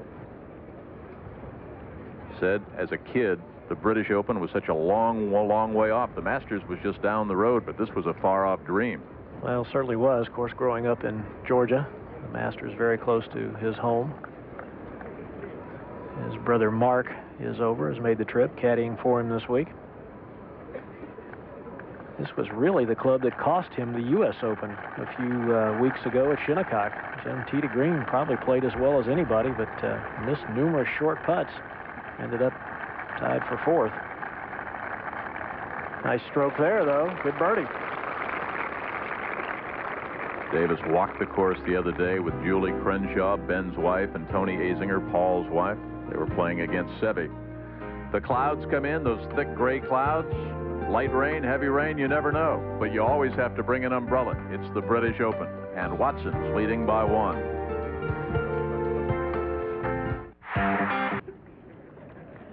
Some of the stands here at St. Andrews, actually, if you can believe it or not, were filled this morning at about 7:30, anticipating the arrival of Watson, Nicklaus, Palmer, Olafabo, Norman, Price, all the rest that are here. So we will take a time out, Gary and Steve and all the rest of us, and we'll join the sights and sounds from our friends at the BBC, Peter Alice and Peter Thompson.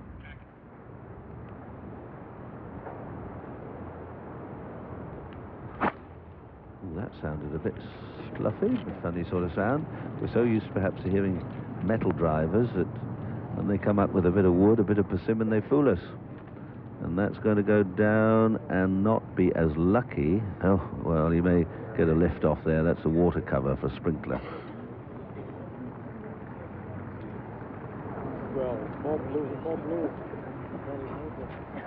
Well, let's go and see what is happening to Nick Faldo. This is the 12th. He's driven almost onto the green, and that little pitch and run didn't quite come off. You see there's an upper deck there, and it's not very wide, and he's overshot. Well, nobody to blame but himself there.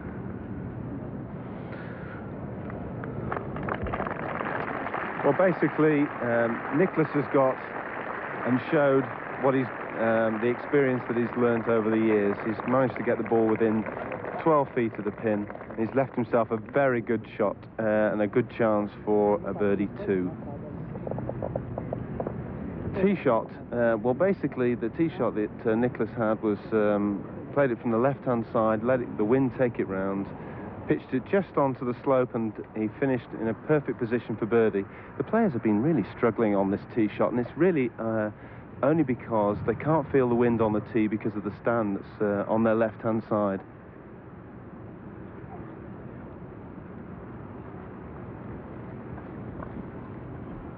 Okay, so birdie 2 perhaps coming up for Jack Nicklaus.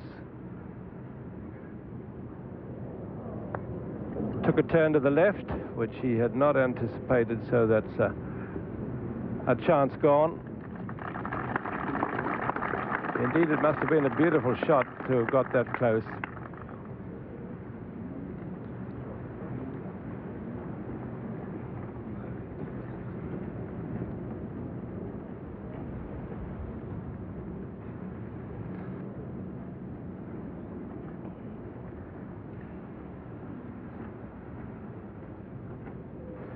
Now, Elizabeth.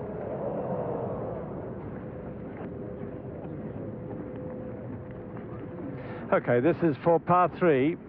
He missed the green into a bunker.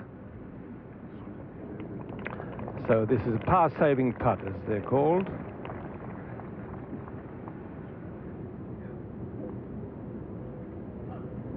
Well done. It's a good save. A sandy.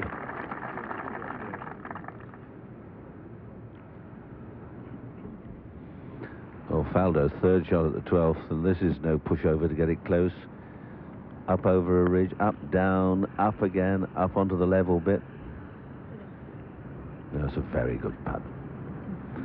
But it's such a struggle when you've got to get down in 2 from such long range. It's a long way to try for birdies from. At the 11th again, it's Nakajima this time. And this 2 for a par. Almost the same putt. Same line, about the same distance. Not the same direction, though.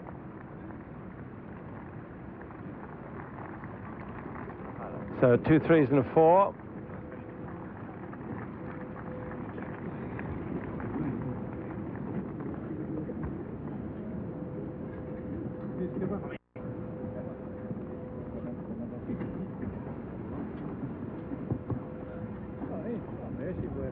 Payne Stewart back on the tee at the 11th. Davis Love and David Guilford. Payne Stewart's been finding form again. Went through a pretty dodgy patch. Rather rhythmical wide swing. Almost old-fashioned by today's standards, but a good shot. It just knocks away, drifts away from the hole.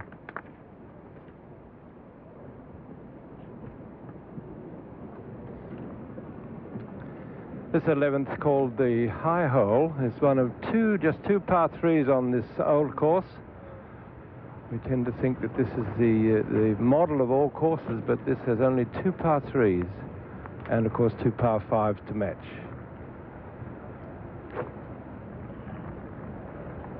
Davis Love.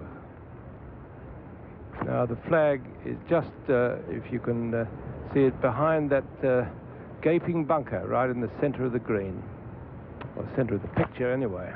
Oh, come on.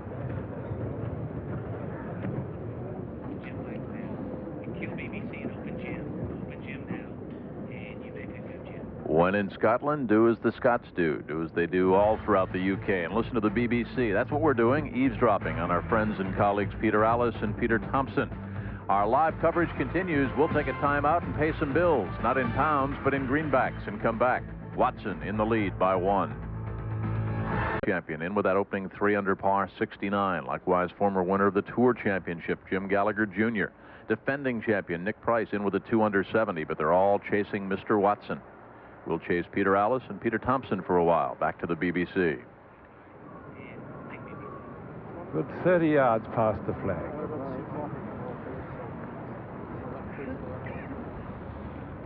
Well, Carmen at the 17th. He's done lots of... he's pondered long and hard on this. Well, he's taking a lofted club. Is he going to bump it into the hill, or is he going to try and pitch it up?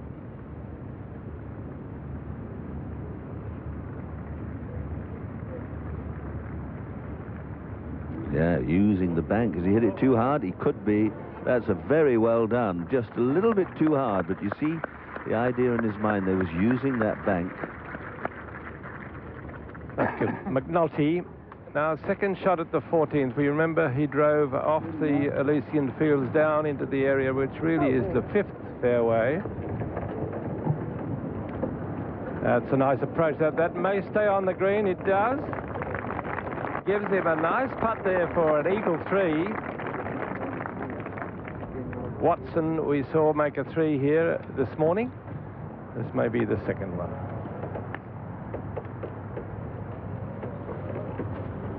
He can't see it, but I think he's got a feeling that it's on the green. If there was some cheering at the green, he would know for sure. To the 11th green, well, the wind must have changed a little bit, because early on this morning, even the mightiest of hitters were just coming up 10 or 15 yards short of the 14th. Now modest hitters are actually reaching it. Here's Davis Love at the 11th. This is where his rather wayward tee shot was, and the camera gives you some idea of the climb up. If you had the camera lying on the ground now, you'd see the steepness of the slope. He's almost across on the 7th green. From where our cameraman's standing, if he sort of looked behind him, the 7th green, there's these huge double greens. Tell you what, down in 2 from here will be a minor miracle. Got about 4 different borrows.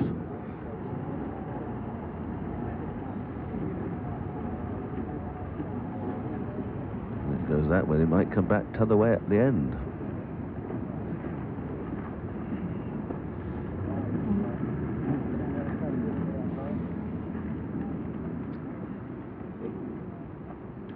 There are almost 2 ways of getting at this if you just get the pace of the putt right.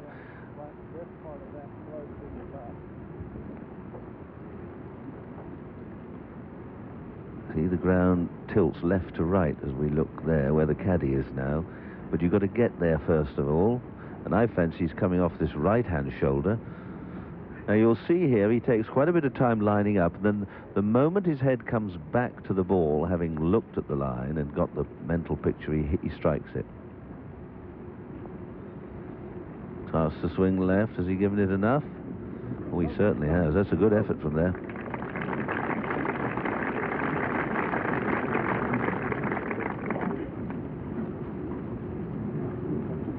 This green hangs over the Eden Estuary. If you stand up the top of the green and look out, little inlet over to Guard Bridge and RAF Lucas, where I landed for the first time on Sunday. I flew up from Earl's Cone, little flying school down there. Yeah, the Essex Golf and Country Club. Now here's your old mate, Pierre. And great to see him doing so well too. Now a doctor of golf.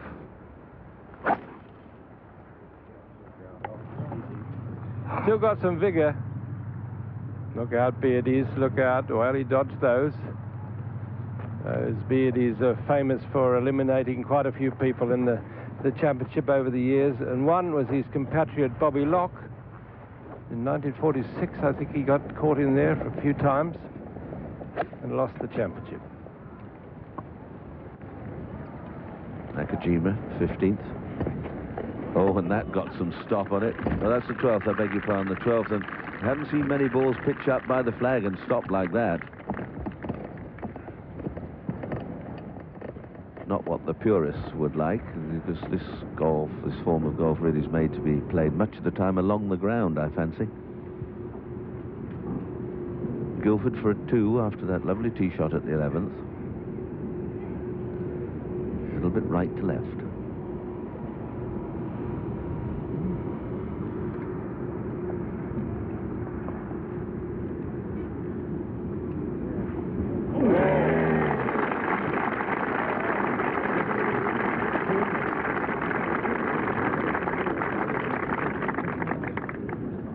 So as the crowd continues to grow in the first round and the clouds and the wind continue to swell just a bit, Tom Watson in the lead by 1. We'll take a timeout and come back to our live first round coverage from Scotland.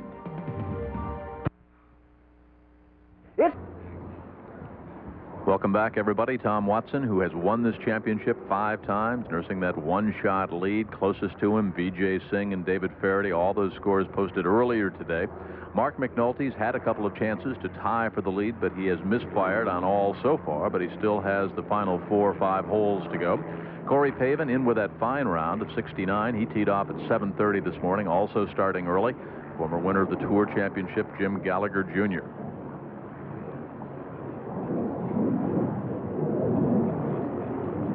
Again, we're listening in to our friends Peter Allis and Peter Thompson.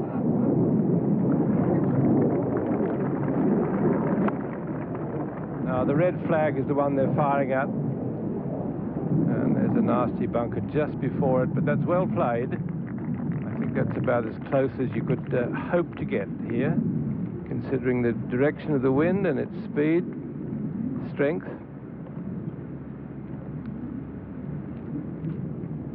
His caddy tells him it's all right.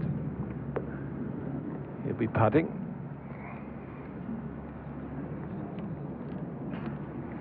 Nick Faldo on the 13. Now, he's just run out of road here, unfortunately. He's given himself an awkward shot because he's got an uphill lie playing into the wind, so he's got to sort of really move this. Only got 130 yards to go. It seems awfully simple, but the flag, as Peter Thompson was just saying, is tucked in down that right-hand side. Very awkward to get at. If you allow for too much wind, there's that nasty bunker there for you, so you've got to be careful. You're going to get that ball up very quickly, so the wind's going to affect it more than usual. Didn't seem to get a good strike on it at all, but it could work. No, it's not going to. It's in that dreaded bunker. Not a good shot by Faldo, but it's really the drive again which is causing him the problems. Driven very poorly today.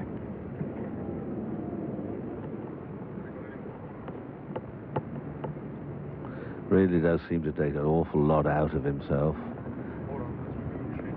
11th, Peter Baker. 3 under.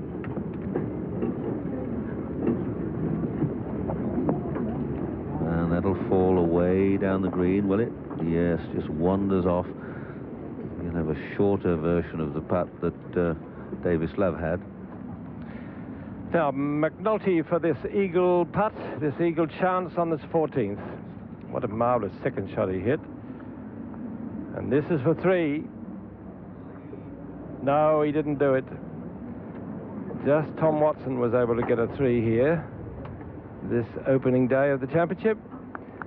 But 4, a birdie is pretty good. It adds to his collection. So he will join Watson now at 5 under.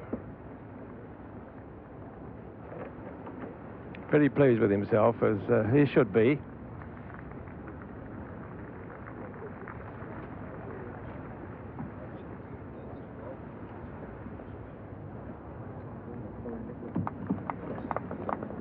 More putting at the 14th.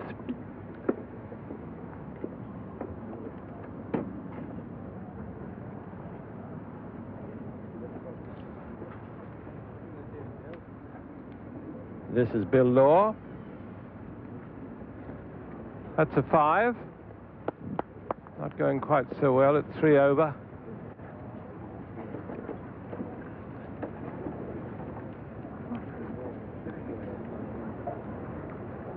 They walk back to the 15th tee. Over on the right-hand side of the course there, right against the fence where the people can almost breathe on the golfers.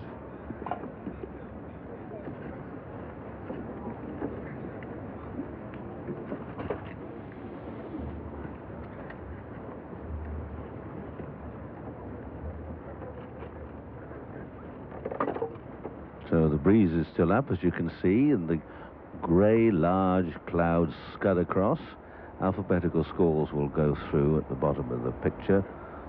And, well, there's still a lot of golf. The last 3 ball just sort of starting down the first as we go to McNulty at the 15th, jointly in the lead. 5 under now. Can he keep it going? Will he be the overnight leader?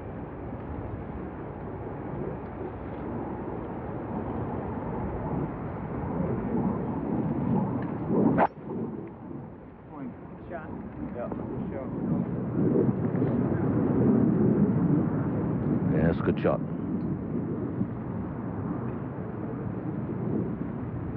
That just falls back off another little slope, but finds a level stance.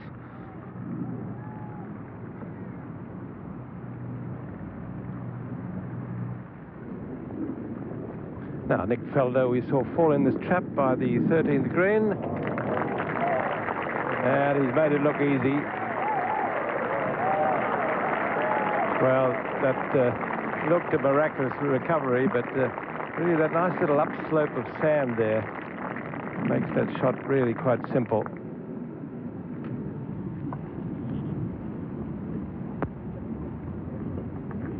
The 11th. Peter Baker, Arnold Palmer, Ian Baker Finch. Baker Finch is 2 over. Baker was out in 33. Arnold is 7 over, sadly, but Baker Finch, having hit his opening tee shot out of bounds down the left-hand side, is doing his level best to get back into the swing of big-time golf. Opened up 6-4-5 and has then played reasonably well out in 39, got a 3 at the last hole, the 10th. But lots of players are ending up on this 11th hole sort of down the bottom on the front right of the green, halfway between this flag and the 7th, which is away to Baker Finch's left as we look from here. This is pretty well the putt that Davis Love had. He got it up within about 4 feet, did very well.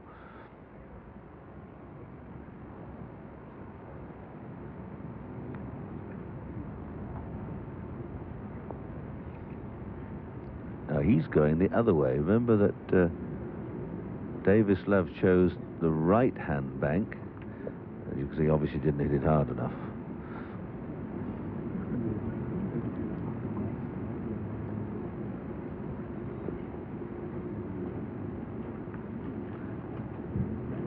The organization that goes into an event like this is quite enormous. Thousands of people come, and all the catering and the police and the ambulance staff and the courtesy cars and the scoreboards.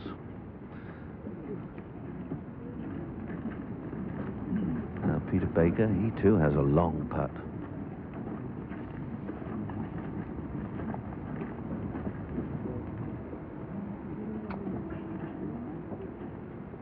Oh, that's woefully short, isn't it? Well, they both committed the same sin.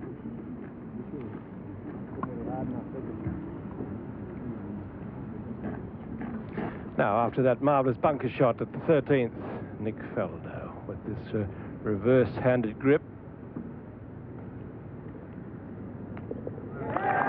Well, that's a good escape.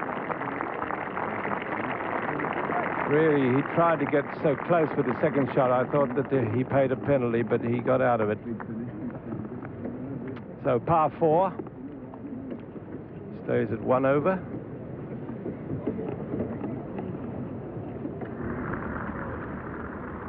8th hole, Ben Crenshaw for a birdie. The Masters champion, is it going to slide away?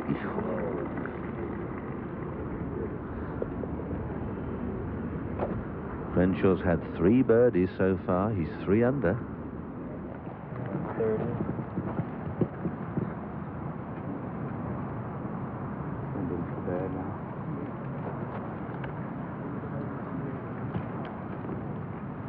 Now the 15th, and we'll follow the fortunes here of the joint leader, Mark McNulty. A little gloomy looking to the west. The wind is not coming from that direction though. Well, that's northwest, I think.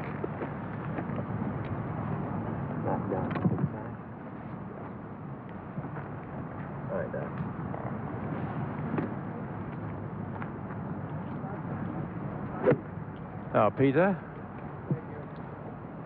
Who we got there? Well, this is where the play. There's young Tiger Woods. Yes.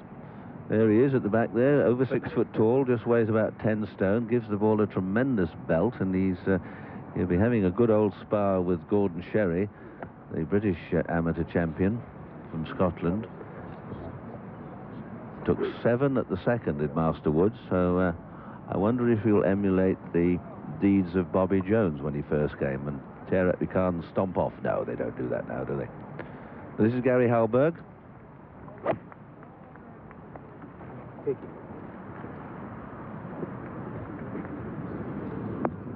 Well, a good result.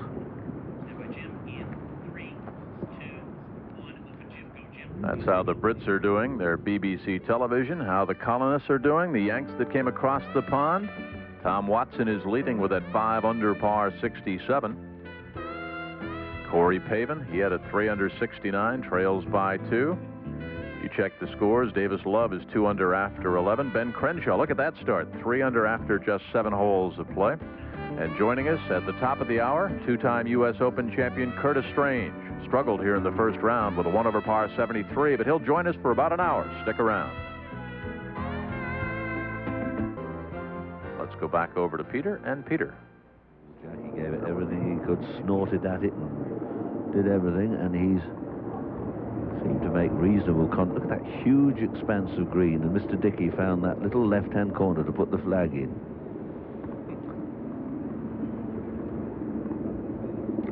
There he is, look. He's only using it about the size of a large duvet, the corner of this green, and there's half of the east coast of Scotland on the right. 13, lucky for some. Well, basically, Olazabal is in a very similar place to Nick Faldo was earlier. And in fact, actually, it's Nakajima to play first.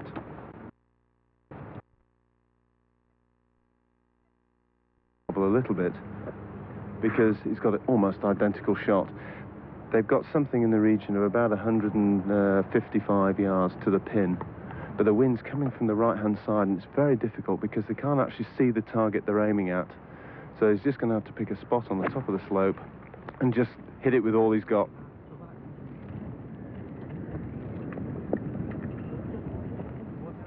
Doesn't look too happy with that one, but in fact it's not too bad.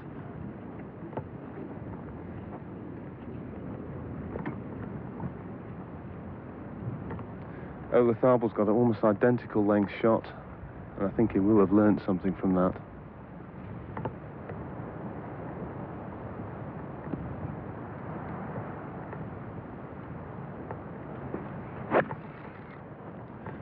The pin's very awkwardly placed on the right side of the green, so he's obviously not going to take too much of a risk, and he's gone for the middle of the green and hopefully give himself a reasonable birdie opportunity.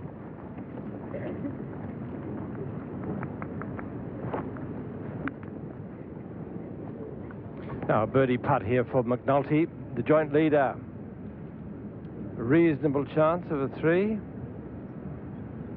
As you can see, about 10 paces. Fairly flat, this part of the green. Beyond the cup, it rises up sharply, but from where he putts, fairly flat. Well, he didn't give it enough by quite a bit.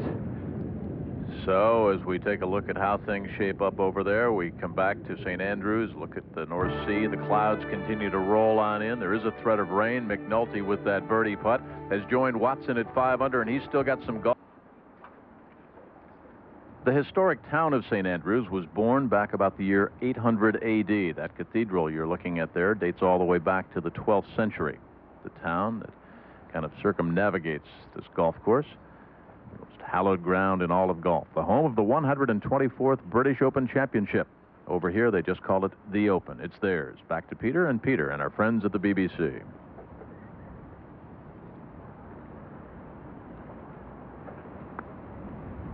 That's a huge drive Baker's hit here at the 12th.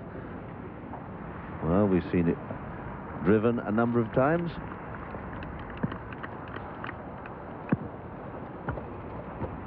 Means the wind is changing a little bit. Now Faldo at the 14th. The par 5, Wall on the right, Beardy's on the left. Now, what did he say? What did he say?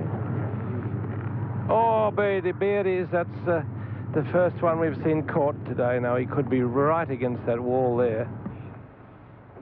McNulty, joint leader at 5 under on the 16th. Well, the pitch was rather killed by the face of one of those banks.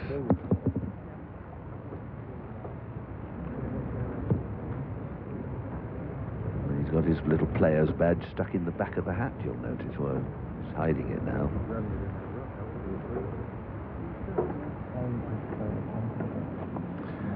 More putts on the 13th this time from Jack Nicklaus. You watched Olazabal putt well short. Must be a bit of slow turf there. That's going to make the distance, is it? Oh, not quite. Oh.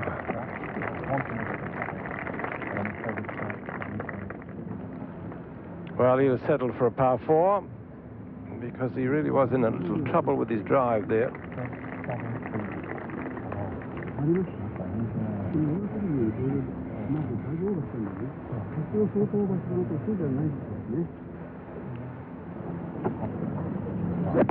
Payne Stewart coming up behind, and that was just a question of doing the best you can to get out of the bunker and into a more hittable position.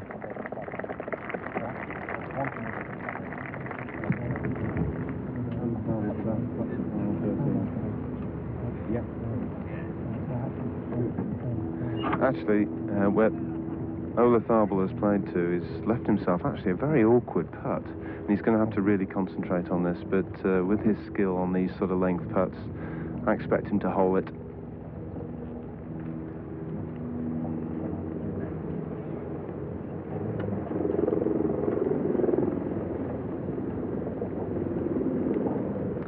Well, that's very disappointing. He was going very well, and he's just seemed to have lost his momentum a little bit.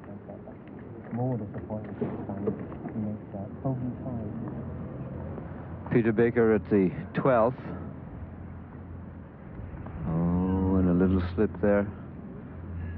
Very nice putt up the bank, but he hasn't converted it. Just a little business to update you on now. In about 6 or 7 minutes, we'll be taking you back stateside. Sports Center will bring you up to date on all the latest news from around the world of sports. And at the top of the hour, Brent Musburger returns, along with Curtis Strange. ESPN.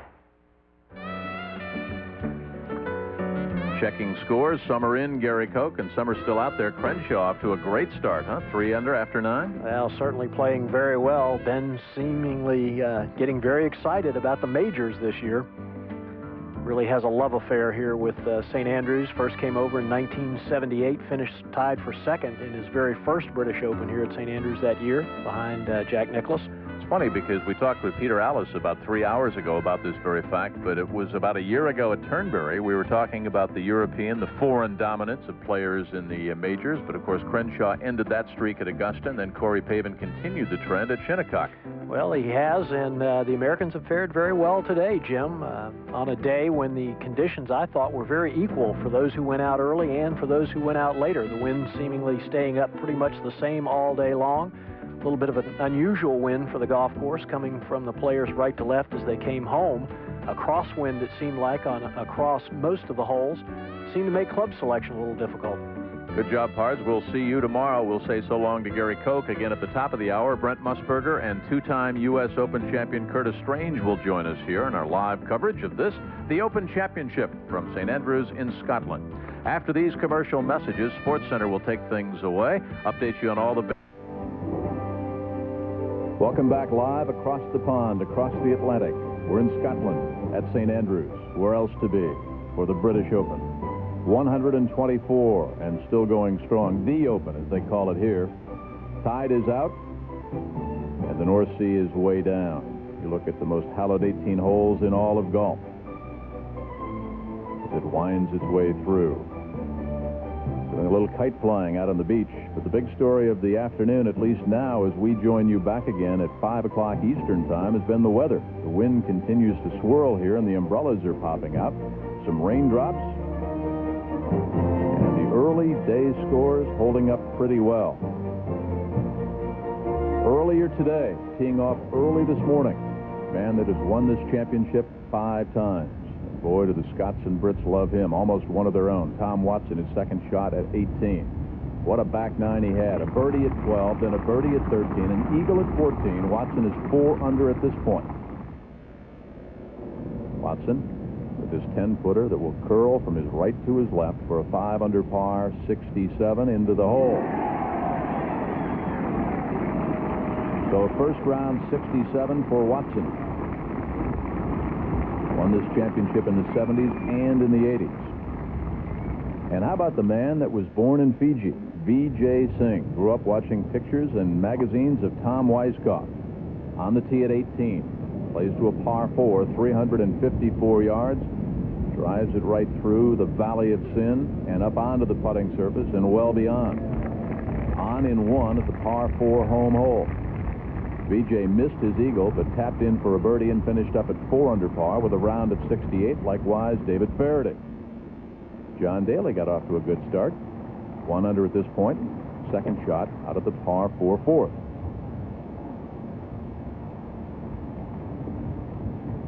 Might have been an overlay with some of the British bookies earlier this week at 66-1.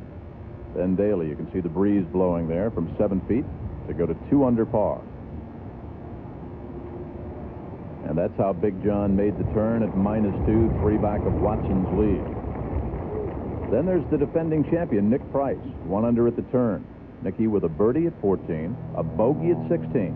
This, his second shot at 17, the road hole. Last time the British Open was played here at St. Andrews, this hole, the par 4 17th, played to a 4.65 stroke average. Hardest hole, you got it.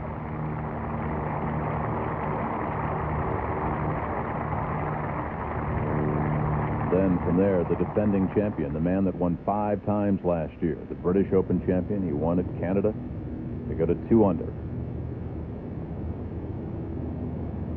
Sliding from his left to his right, got it. That's how Nick finished up with a 2 under 70. John Daly's at 2 under, Nick Price at 2 under, Sandy Lyle, former Masters champ, he is currently 2 under par through 14. Now Mark McNulty lives in Sunny Hale, England, born in Zimbabwe. His eagle opportunity at 14 to outright take the lead. Just missed, but he tapped in. And that would tie McNulty for the top spot with Tom Watson. So how do things stand? Watson in early. McNulty still has a couple of holes to go. The road hole and the home hole. Singh and Faraday in with 68. Frank Nobilo, look at that start. 4 under after just 6. Corey Pavin, the U.S. Open champion, with a 3 under 69. Also 3 under is Crenshaw after 10 holes of play. Jimmy Gallagher won the Tour Championship a couple of years ago. He had a 69. Nick Price we touched on with that 2 under 70. Also with a 2 under 70, Jumbo Ozaki, the Masters champion, Sandy Lyle. And how about the amateur, the British amateur, all 6'8" of him.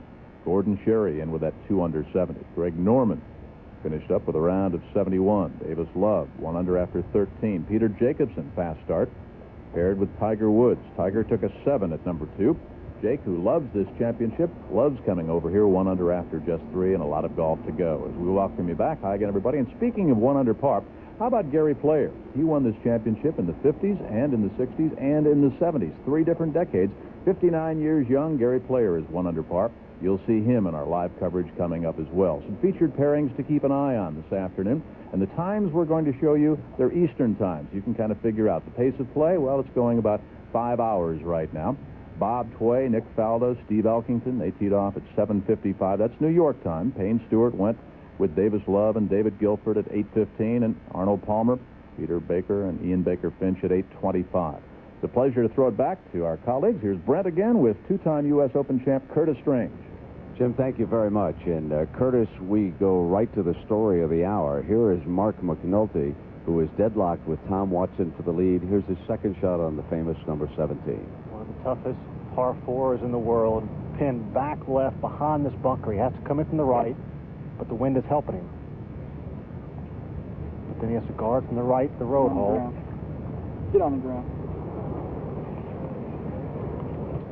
And you see that so much. Gosh, you have to play it off that road, and it's very difficult because on the bank this week, they've grown a lot of grass, and it's very gnarly and choppy. It's difficult to run it up through that stuff. You know, Curtis, we look at McNulty. The last time the British Open was contested here was 1990, and Mark tied for second. Now, he's a boyhood friend. He grew up with Nick Price, and, of course, he watched his friend win last year at Turnberry, and Mark wound up in 11th place. So this is certainly a tournament for him. But, you know, a lot of the fellas, I get the feeling that some people in golf think you should play this as a par 5 at certain times during the day with the wind. Your feeling about 17 and your approach to it? Well, if the wind's in your face, most definitely you have to play it as a par 5. And a lot of times you have to lay up to the front right of the green, which on your screen here is the left part of the green. And then take your chances on a long, long putt or a chipped and a putt. What you have to avoid is the bunker you see. You can get in this bunker and not get out. It is very, very deep. It doesn't look too bad there, but believe me, it's very deep. It's just a very, very difficult hole. Isn't that something? Curtis, we've had only 2 birdies on that hole. You came through with a par out there today. Am my memory correct on that? I escaped with a par, yes. And as you said, maybe a birdie some days, but I made 4 there today. Well, there's our scoring average at 4.53 on one of the toughest holes in championship golf. Out to 14 now in the hell bunker. Here's Jack Nicklaus, his 3rd. He'll be left with about 130 yards in. Got to get it up quickly. And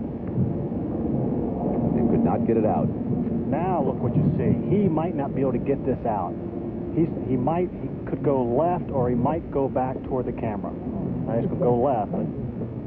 You very seldom see Jack fling a club anywhere in anger. I remember once he tells a story about he was playing with his father back at Scioto in Columbus. He threw it in anger, and his father called him over, and he said, "Jack, you'll never play again if you do that." And Jack says ever since that he's tried to hold on to his golf clubs out there when he's angry.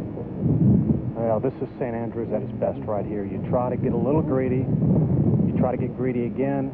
You make big numbers.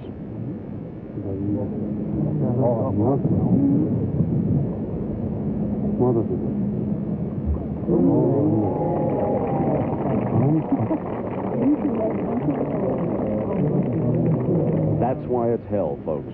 And now to McNulty and Curtis. Give me an idea of his choice of clubs here. What can he do? So much depends on his lie. If he's sitting on top of this asphalt, he might be able to take a 60-degree wedge or a sand wedge. If he's sitting down at all, he's going to have to chip it and try to run it through the bank. That's the only thing you really can do. He looks like he might try to skim it off this stuff. He has about 30 feet of green to work with. So as you see there, he has about 30 feet of green to work with. Going away from it a little bit, but you know, at this point in time, you just try to make 5. You know, maybe 4 you can get lucky with, but you try to eliminate making double bogey in 6. Well, I'm sure that some of the golf fans watching are wondering, now, wait a minute, he's on a road. Why not a free drop? Frank Hannigan, what about it? Well, the committee has the option of declaring the obstructions, artificial things, what the rules of golf call integral parts of the course. And that's what they do with the rolls. No drop. That also includes the 18th hole, the road that you cross with your tee shot.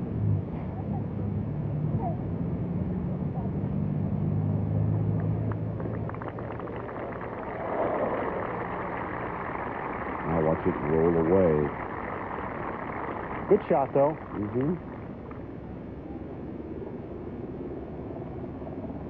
Now, this is Nicklaus, and this would be for a 9 at the 14th.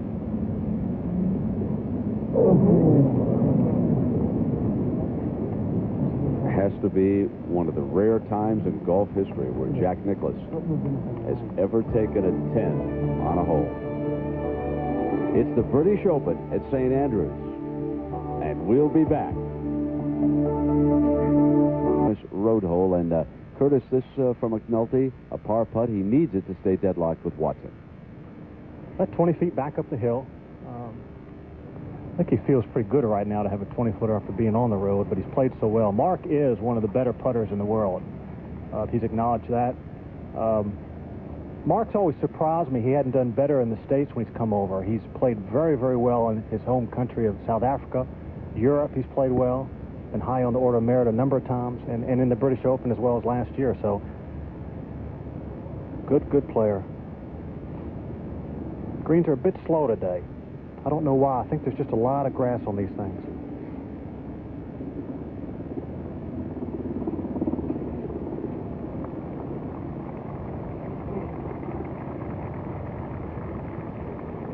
Beautiful. Still deadlocked with Watson for the lead at 5 under now. Oh, a nice up and down from the road. That's what happens when things are going well. You make those 20-footers for par, and sometimes a 20-footer for par is even better than a birdie putt. Keeps you going. You don't want to ever lose a stroke when you got something going. Curtis, is it fair to say that the British Open is more a tee to green game, and in the United States frequently it becomes what you can do on the greens with regards to putting? I think it's true in a lot of golf courses, but I think there's so much around the greens where we as Americans are not used to. All the bump and runs, all the putts. Peter Baker, 14th tee. All the putts from off the green, say 20 or 30 yards. I did it one time today from 25 yards off the green. You're just not used to do it. You have to let your imagination run wild sometimes out there. Now, here is one of the amateurs in this field. This one, Webster. And that was for a birdie, so a very, very nice par. And Curtis, you mentioned putting from the fairway. Jim Gallagher did it here on 18 for an eagle, right through the Valley of Sin earlier today while you were out on the course. One of the smart plays. You keep the ball on the ground and you have less room for error. So Steve Webster winds up at 2 under par. What a solid round. We all came in here talking about Sherry and Woods, and it's Webster. I tell you, we've heard a lot of talk and seen a lot of the big Gordon Sherry this week. All 6'8" of him, hits it 9 miles, and they say he's really good. I always felt like there was going to be an amateur, somebody come along who's so big and so strong. That's the next guy who's going to dominate. So you don't think it's a disadvantage being that tall with all the moving parts and things that can go wrong when you're I think when you hit it that far, it doesn't make much difference. I got it. Oh, what a happy golfer he is today. Come to the British Open as an amateur and play at St. Andrews in your first round, a 2 under par 70, and there's that magnificent clubhouse in behind the first tee and standing just alongside the 18th green, the starting clock. Only buildings can talk. What memories that one has. We go to the 18th tee, Curtis, and what should McNulty be thinking here now? Well, you see the left edge of the green just behind his back left pocket. Just aim it right at that and just hit it. Fairway's about 140 yards wide here. So, but the farther left he goes, the better the angle into the pin through the Valley of Sin. Good drive. Boy, you see the wind is laying down. It's almost dead calm out there right now. Absolutely no wind on the 18th hole. Now, Ben Crenshaw was for a birdie at the 12th. Yeah, and you can see the 12th green. That's the big characteristic there, is if you don't get it up to the hole, you have about a 4-foot incline there to putt it up, and it just makes making birdie so difficult. Now, Frank Nobilo at 4 under. This would move him into a tie with Watson and McNulty. Yes, indeed, the New Zealander. And now we have 3 deadlocked at 500. Curtis, why don't you give us an overview, having played the course? You said the wind is down a little bit as we watch some of the fellas here. This is Davis Love, got off to a very positive start. And this is for another birdie for him. But what about the conditions out there right now? Well, at St. Andrews, the first 7 holes go straight out. And today the wind is blowing over your left shoulder, which makes it very difficult for a lot of players to play the left to right wind. I played with Davis yesterday. He played very well. He is playing well. His confidence is very high. He's so big and strong. Just didn't hit that one, did he? But the conditions today aren't too bad at St. Andrews. The winds, when I teed off early today, it was about 20 miles per hour. But when you come back, make the turn at 8, 9, 10, and 11, 12, you come back to the clubhouse. Now the wind's out of the right. It gets a little easier for a right-handed player to play. St. Andrews, as I said earlier, the greens, as we watch Ben for par at 12, there's a lot of grass on the greens, and they're not very fast at all, and you'll notice that. But the pins are in places you can't even find them on some of these greens. Now, Nick Faldo's second shot here at 16. The last time the Open played at St. Andrews in 1990, Faldo was the winner. He's put it perfect off the tee, but what makes this shot difficult is the pin is way, way left. As we're right here, the pin is back over, just over the top of his head. And there's a very deep bunker right through his head right there that he has to clear. Just a tough shot to get it close to the hole.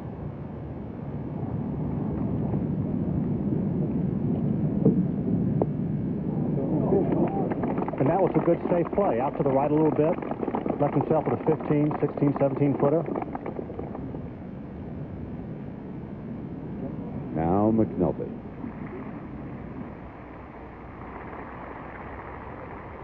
It looks like he has a sand wedge in his hand. Looks like he's going to try to go up top and fly the Valley of Sin. I think that's a tough play today. What wind there is behind him, which is going to make the ball difficult to stop. What Mark has to do is carry this right here. And as you see right here, there's only about 6 or 8 feet of green, so if he carries it on top, it'll be very difficult to stop it around the hole.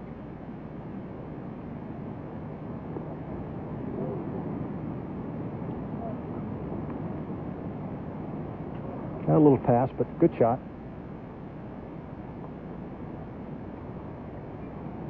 Olazabal at 15, this for birdie.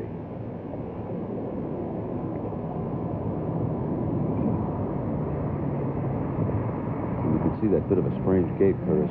Obviously that foot still bothering him considerably. I asked him yesterday about his foot, and he said it doesn't bother him hitting the golf ball, but it's extremely painful just to walk around the golf course. And you take a lot more steps than you do swinging the golf club, don't you? Yeah, I don't think the RNA is going to let him jump in a cart this week. Oh, I don't think so either.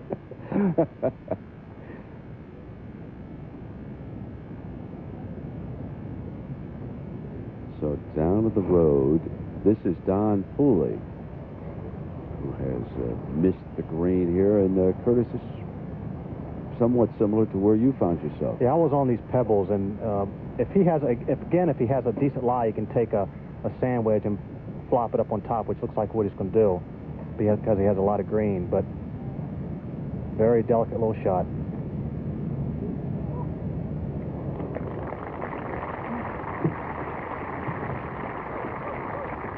You know, the fans here are fantastic. You hear the applause on shots that you wouldn't think were very good, but they appreciate golf. They appreciate good golf shots. They really enjoy their British Open here. Pooley came over and qualified. Several of the fellas do that. Curtis, the day you set the course record here at St. Andrews, I imagine the crowd had to love that.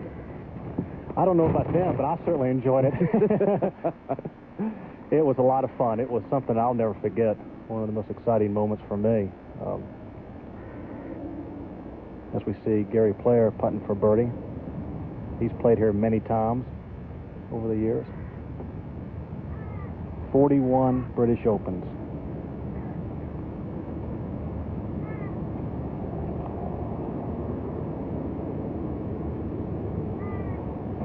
And unlike Arnold, he's going to play on. Gary said he wants to retire the 2000. The year 2000 at the British Open. He said, that's when I will think about retiring, laddie. Nabilo now, one of the three tied for the lead. 5 birdies in 8 holes. And a year ago, he was tied with McNulty for 11th place.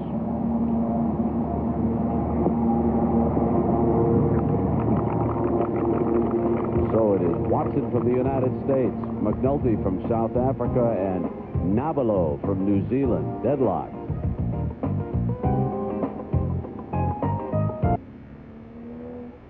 The charming town of St. Andrews, where it all began. Traffic, of course, will increasingly pick up here this weekend. Crowds in excess of 100,000 are expected for the final 2 rounds, Saturday and Sunday. And Curtis, it's different when you come over here and play, isn't it? The atmosphere is something special. It really is at the British Open. Now McNulty, he can be the first pass Tom Watson here if he can make this putt. And he can make this putt. Not too difficult. A little bit left to right.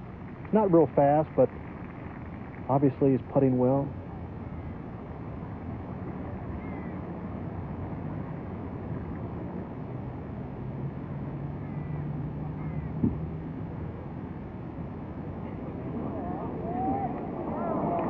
By that much, McNulty stays tied with Watson, both with fine 67s today, deadlocked at 5 under, and Frank Nabilo of New Zealand still out on the course, yet to make the turn. He has a clear shot now, Curtis, I would think, especially if the wind stays down here late this afternoon. Yeah, I think he's in the driver's seat right now. He's going to play the 11th hole, which played tough, and then come back.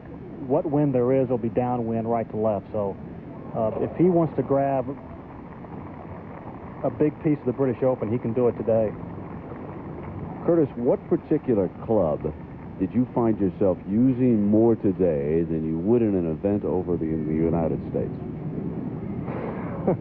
I think you lay up here at St. Andrews quite a bit. 1 irons. I don't normally carry a 1 iron. I carry it here for 2 reasons. One is to drive it and lay up, as we watch Frank Nabilo on 9. But then also at 1 irons, when the wind starts blowing, you want that 1 iron in your bag so you can keep that ball down on the ground, very low and out of the wind. Fairways here are so tightly cut. They're so... It's almost like playing off dirt sometimes, and it's very difficult to play, I think. You have to be swinging very precise. As you see, Olafab.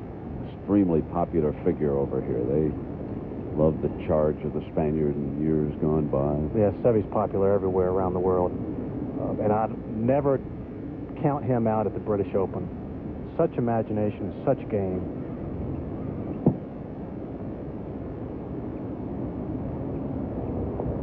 You can see how hard he had hit that putt. Back up into the wind and a little bit uphill.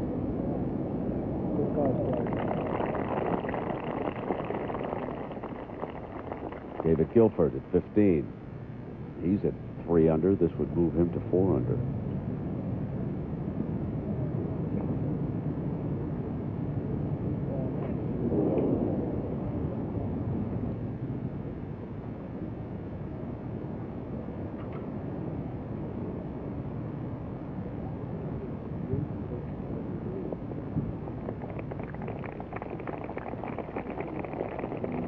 So Tom Watson and Mark McNulty tied with their 67s, but Frank Nabilo is right there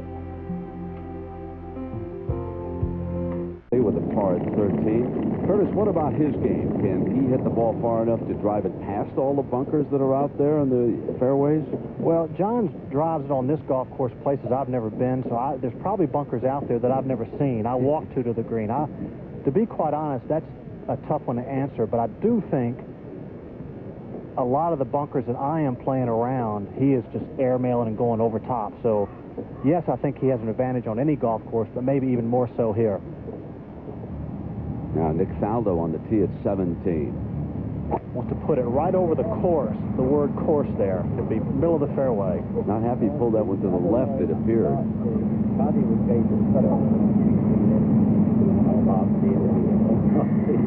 Well, that's the tendency here because the hotel and the wall is out of bounds. You certainly don't want to do that. Sandy Lyle missing his par putt at 17. A little tentative on that. Now he's back to -1.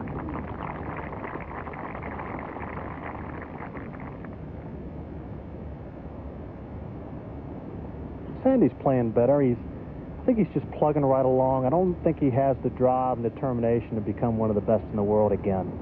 That's my own feeling. He's playing golf. I think he's enjoying it. He's having some fun, but it certainly takes a lot of effort to win British Opens and Masters like he did in previous years. Now, Mark McNulty has moved alongside Frank Hannigan, and Frank, he has to be delighted with that round. He most certainly is delighted. Mark, you're one of the few people trying to play both the U.S. and the European tours. Not quite, Frank. Being a non-European, I've elected to play full-time in America this year, so unfortunately I can't play here as much as I'd like to.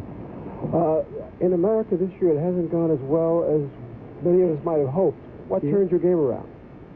Well, I think I took the swing in the wrong direction beginning of the year, and David sort of gave me the big whip. David Ledbetter? Yes, David gave me the big whip. You know, we grew up together in Zimbabwe. Yes. And David gave me the big whip, and we turned the swing around, and I've got it back on track again, thank God.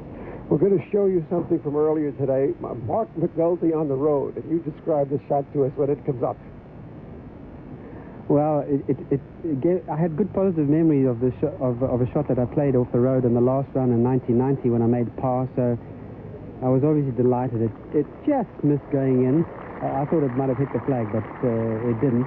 And I had a putt maybe half that distance to make in 1990, so I still had good positive thoughts about it, and proceeded to keep my head down and knock it in. We're going to show you that putt in a second. We read it quite well. I was a little bit worried that the bank that comes off the bunker might give you a bit of a false impression. So I said to Jimmy, who's been caddying for me all this year, that we needed to hit it off the right lip, and exactly it came nicely off the right lip in dead center. Well, we're not going to show you the putt, despite what I said. Mark, are you going to go back to the States and play the balance of the year? Yes, I'm due to go back and spend some time with my kids after this tournament. They're in South Africa for 2 weeks, and then I tee it up again at the Riviera in the PGA. Good. Mark, this is a course that's had pretty good history for you. You, if I recall, were runner-up to Faldo here in 1990. By a distant 5 shots. Yes, as I was saying to Doogie, the BBC gentleman just now, that in 1990 I shot 74 the first round and came back with some 3 good solid rounds in the last 3, and at least I've opened up with a good respectable round. Is it the kind of golf that favors that you like to play, this bouncy links golf? Tough question, Frank. I think I like to play it because it's history. Yeah. There's so much tradition here, and I'm standing right next to the old famous house, and it's a wonderful place. I was asked the question 2 years ago, of all the golf courses in the world, if I had to choose to play one for the rest of my life, I chose St. Andrews. It's a wonderful answer. It's a wonderful start. Thank you very much. Thank you, too. Thank you, Frank. And back up to Brent. Frank, thank you very much. And we can see McNulty 67 here, Curtis, leaving him deadlocked with Tom Watson. Curtis, were you surprised by Watson? Not the fact he's always done well with the great British Open record, but the fact that he's been somewhat tentative with his short putts and what he did here today? Not really at all. He's been playing very well, he says. Yes, I guess he misses some short putts now and then, but the British Open, you have to hit the ball solid because of the wind. So watch Nabilo on 10 for eagle.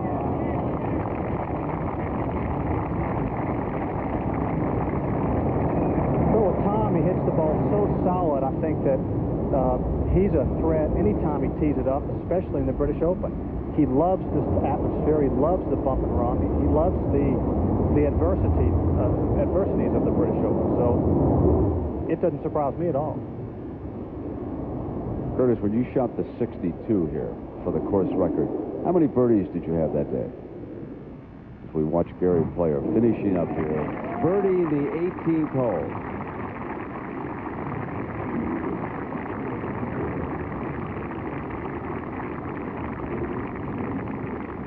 Did you have any bogeys that day, Curtis, that you had to overcome? I made a lot of birdies. I made 10 that day. You made 10. That was a lot of fun. Well, I know that Jim Kelly has handed me a note that the par for the loop that they have here at St. Andrews was 22. Curtis Strange birdied every hole, a total of only 16 strokes. What a round. Compared to ordinary irons, the new FX Pro...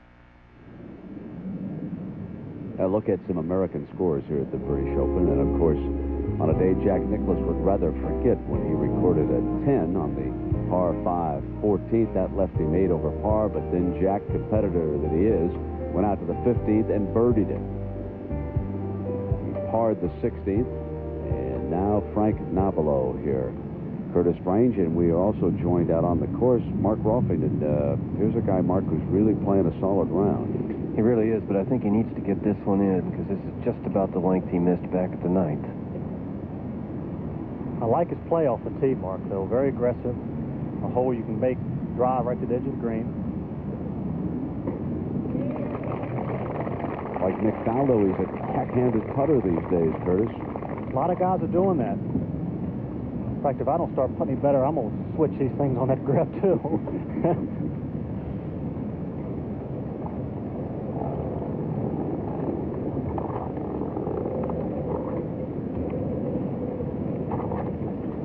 From New Zealand, family owns a vineyard down in that country. Always looked like a rugby player, Frank Navalo.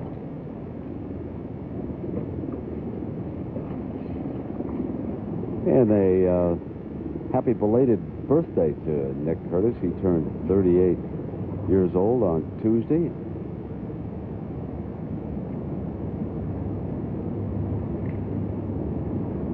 How would you assess his performance on our PGA Tour so far this year?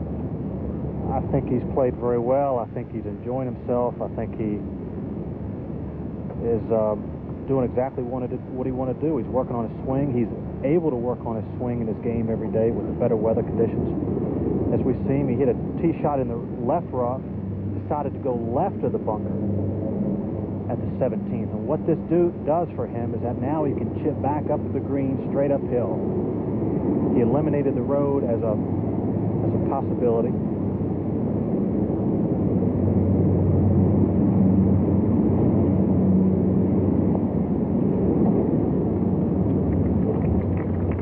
But he just hit it too hard. Judy Rankin has joined David Guilford here. This is for a birdie, Judy.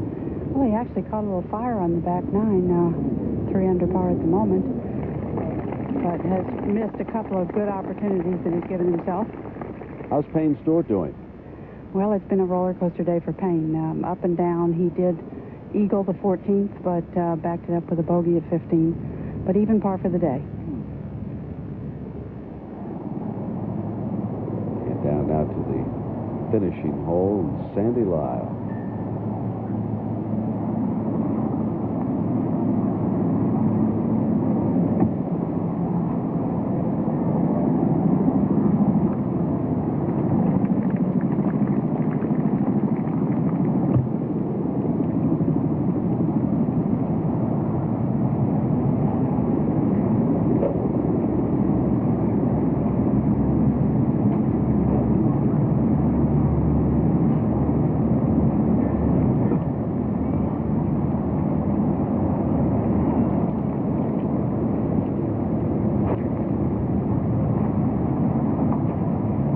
It's been overcast all day. A few raindrops, certainly nothing serious. Frank Navalo, one of the 3 tied. Watson and McNulty with 67s. And now the 11th tee here. 169-yard shot today for Frank. Wind coming into his face and from the left. And the most important thing here is to get it over the bunker that's right in front of the pin.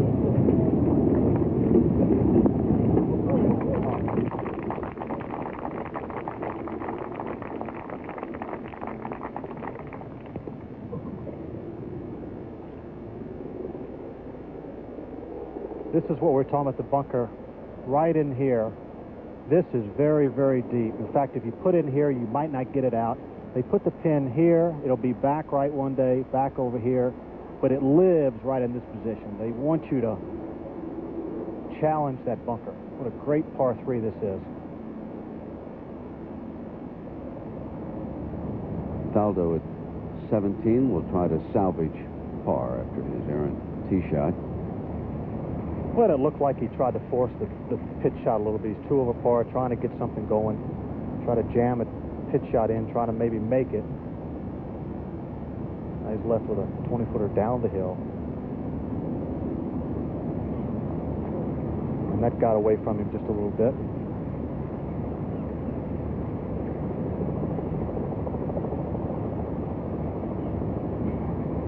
Not a good start for Nick, but he is a grinder. He is a workaholic, and he will hang in there all week long. Davis Love out of the 16th. This for par.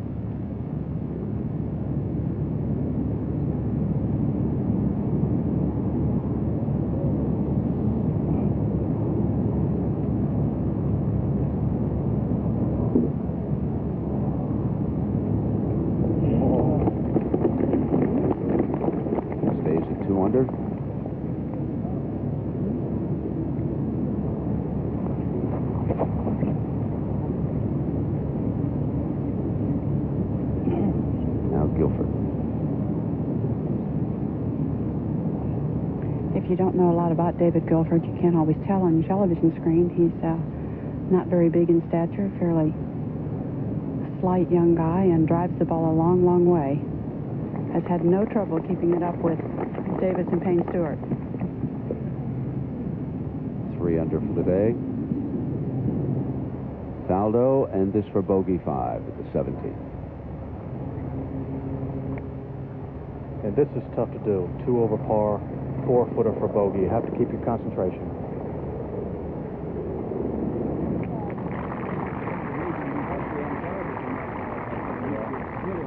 Okay, birdie the last to make himself feel a little better, and go practice after that.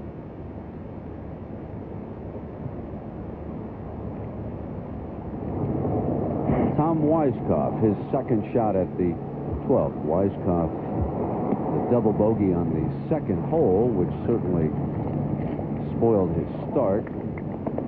He's at 3 over for the day.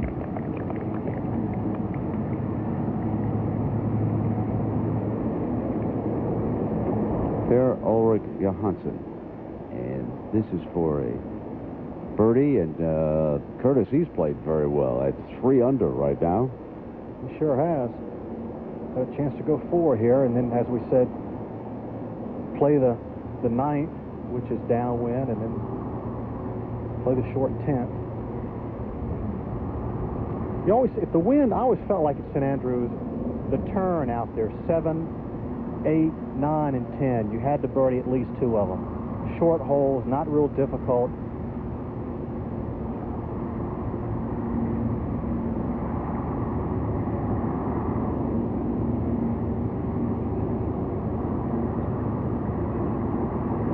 Appeared to be ended. He's playing in a trio that includes Phil Mickelson, who is at level par, and John Cook, who is 1 under.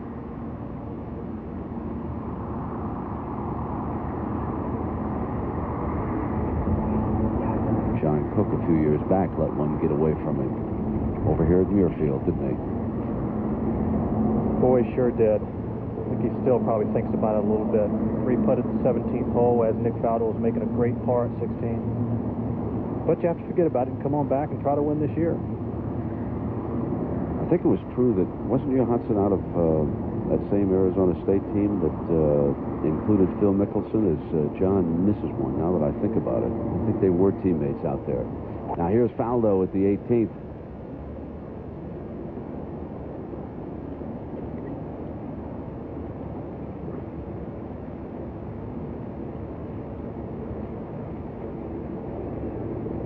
Well, that is way left, way left. That's across the first fairway, across the first tee, and somebody threw it back, and that's a real fan for you.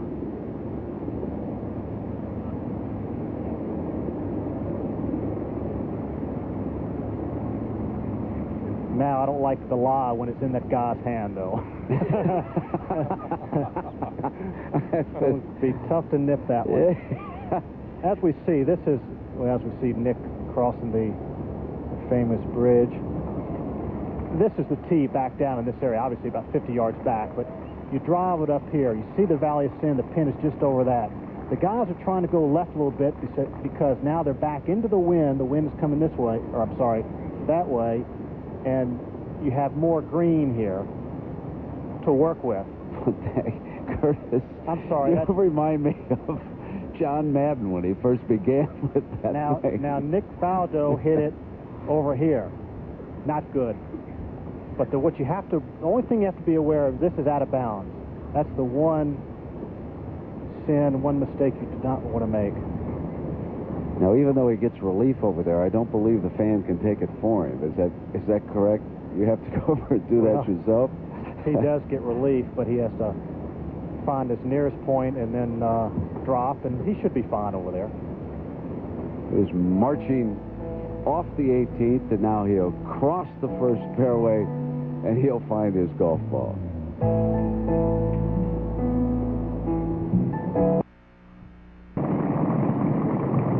Curtis, why was Nick Faldo allowed to drop closer to the hole here? Well, at the British Open, there's a lot of local rules because of all the fencing there you see in the grandstands. And what I believe is that there's a couple of circles there, drop zones, and as you see Nick about in this position right here, well, they're moving the camera on me. This is tough. But this is Nick, and there's another drop circle back here. And all you do is go to the closest drop circle, even if it's closer to the hole. Local rule here at the British Open. So Faldo has taken his drop.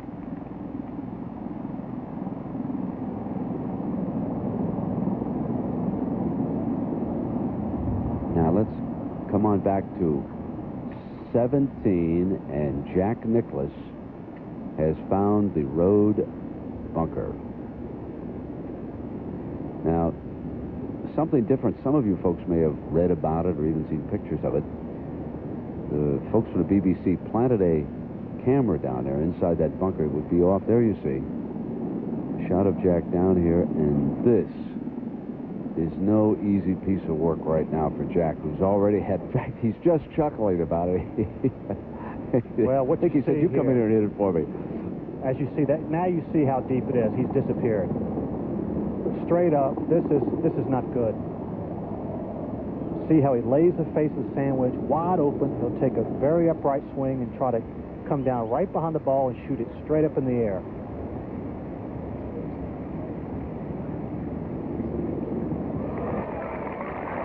Beautiful shot. What a great shot that was.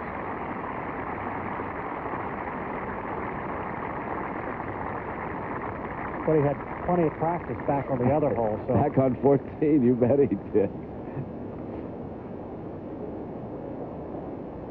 When he couldn't get the first one out of the bunker at 14 earlier, that's what put him into difficulty. Okay, here's a slow motion look. Just notice how the sand wedge is laid wide open. And what that'll do, that'll shoot the ball straight up in the air. As he takes the club back, it should come up abruptly, up this way, as you can see, straight up in the air, and then straight down right behind the ball. And folks back home, let me tell you something, that is intimidating right there, to have a bank right in front of you. Curtis, interesting on that shot, he didn't have a complete follow-through, right? He stopped his follow-through short? That's because that wall was right there, I think. Probably right. There's Navalo now at 11. It would have given him the lead. Remember, Frank is deadlocked with Watson and McNulty, who are in the clubhouse with 67, as Tom shot the first one today. He had a sequence on the back when he was level par. Watson did when he went birdie, birdie, eagle. Now, let's go back to Nick Faldo here. His second shot after the drop at 18. Not too difficult shot here. Probably 60, 70 yards back into the wind.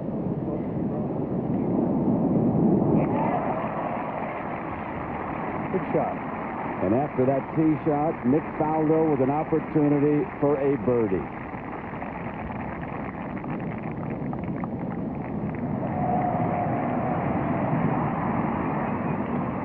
Now look at the situation atop the leaderboard. Vijay Singh with a solid round. He has played very well in past British Opens. Ben Crenshaw, who loves courses with history. Nick Price, the defender, having won at Turnberry. Peter Jacobson, 2 under through 7. And Davis Love has played a solid round today. Gene Sowers, Curtis, 2 under through 15. Been playing well the last couple of weeks. There we see Greg Norman, despite his painful back, did not swing a club following his practice round on Monday. Got the okay from the doctor to go after it today and shot a 71. Brad Faxon in with the same score. He stood at 2 under at one time, then bogeyed a couple of holes. Finally got a birdie coming in. And now let's go back and see if Nicklaus can save par at the road hole.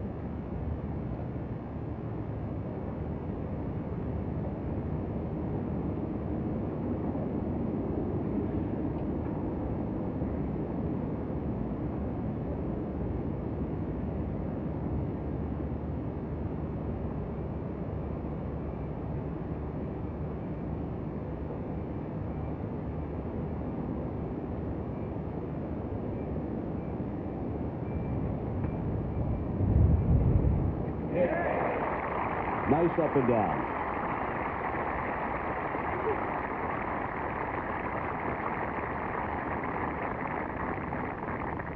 So since the disaster, he's gone birdie, par, and up and down at the road hole.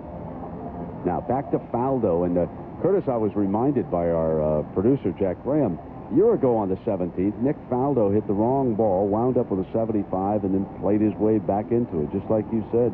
Wound up in the top 10. Well, he is a worker, and he never gives up. Good guy, Nick Faldo. Works hard, doesn't say much, does his business.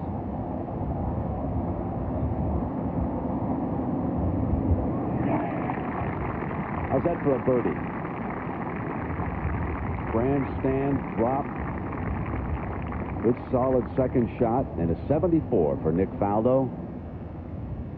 Now Navalo, this is at 12, his second. Going to try and keep it down under the wind from about 70 yards. Difficult hole location, needs to get it up and over the mound. Frank Navalo, an excellent chance to take the lead here in the 124th Open Championship. We'll return to St. Andrews in a moment. We're back at St. Andrews. The first round of the British Open Championship, 267s. Frank Navalo with a chance to take sole possession, and we can see that Ben Crenshaw is 3 under here, Curtis, and Bob Rosberg has joined Ben. Rossi? Ben's about 50 yards short of the green with 2 good woods, a good drive and a good 3-wood. Just happened I was out in the fairway when John Daly played this hole. John hit a drive and took a little 3-iron and cut it up into the wind and put it pin high. You know, it scares you to even think of what he does. Rossi, this is a delicate little shot, isn't it? I mean, if he gets cued, he won't get it up the embankment there. That's right, and if the wind is kind of coming behind him, mostly out of the right, Curtis, and of course, if he knocks it too hard, then he goes through the green. I think he'll try and run it, though. I don't think he can possibly pitch it. No, the only thing, you saw some guys today hit putters from here.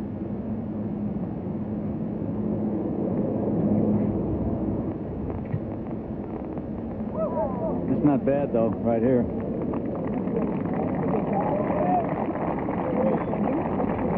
Great touch he has. Great imagination, which you need around here.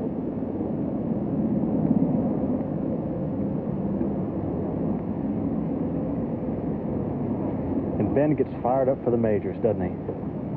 He sure does, Curtis. Now, we go out to the 17th, Curtis, and Davis surveying a little bit of a problem left for him, huh? Well, very similar to where Nick Faldo just was. Again, elected to go left of the bunker to pitch back up into the wind and into the face of the green. Curtis, it's not the worst place to miss a shot here, is it? Long and left? Did he intentionally go left? Well, I can't say that for sure, but it certainly appeared as though any kind of miss was going to go left.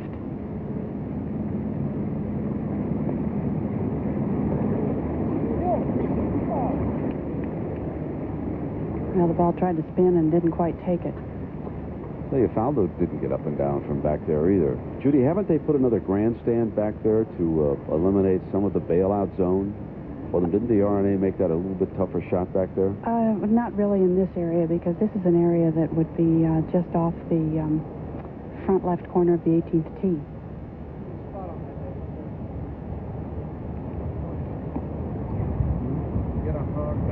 I believe David Guilford may be going to play next. I can only see the top of his hat. He's in the road bunker.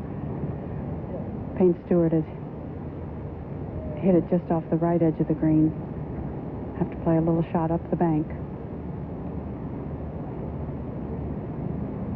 Payne's going to play first. And Judy, this is where I think Payne is very good. Little pitches around the green, little pitches with the sand wedge and pitching wedge. Gets down right on the steel, as you can see. Boy, he had very little under the ball. Curtis, this green looks to me as though you would think it's going to take the ball from right to left back towards the hole when it's coming into the green from the front, but the ball always falls off the right edge. Yeah, every time. Now we'll see David Guilford here, same place Jack Nicklaus just was a few minutes ago.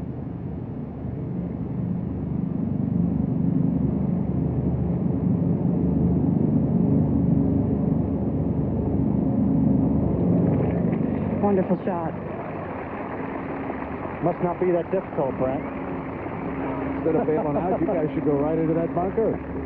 Well, I'll tell you what has made that shot easier over the last 4 or 5 or 6 years is a lot of the guys are using 60-degree wedges now versus a sand wedge is normally 56 degrees. 60 degrees, 4 degrees more loft, gets the ball straight up in the air very quickly. Can you get me one of those like you got wholesale? Well, it's something all the guys are going to. They're going to 3 wedges. They have a pitch wedge, a sand wedge, and a 60-degree wedge. Now Navalo for the lead, and he lets it get away. So that's twice now that Frank Navalo has missed opportunities to move into sole possession of the lead. Curtis, I know tomorrow you've got a later tee-off time, and certainly we wish you well. Thank you, Brent. Yeah, I'm at 3:25. I'm just not quite sure what I'm going to do until 3:25 tomorrow afternoon. But I'm sure I'll be watching a lot of the British Open in the morning. Well, you can always drop by and visit us, you know. And now this is Ben Crenshaw. Pretty straight from about 5 feet. Birdie. So, Curtis, thanks for dropping by. Good luck tomorrow. When we come back, we'll call on our fullback, Steve Melnick. We'll grab a microphone and move back to the British Open. We're late in the first round of the 124th playing of the British Open Championship. You're looking at the home hole here, which plays right into the old gray town here at St. Andrews. And what an interesting first round it has been. 5-time Open champion Tom Watson. Tom has won all 5 of his championships on different Scottish courses, but has not won here at St. Andrews. As we go out to John Daly for birdie. You tend to want to write off John Daly as a threat in a major championship, given his tendency to sometimes hit it over the lot, but he's 4 under. This is Seve now for birdie at 15.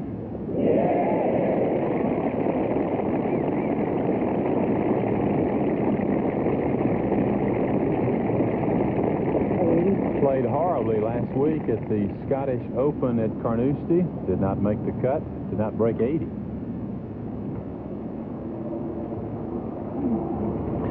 Looking back from the 18th green, across the Swilken Burn, the Swilken Bridge, we go to 18T, and Judy Rankin is there. He escaped 17 with a par, made that putt from about 10 feet. Hit it left here, moving back toward the right.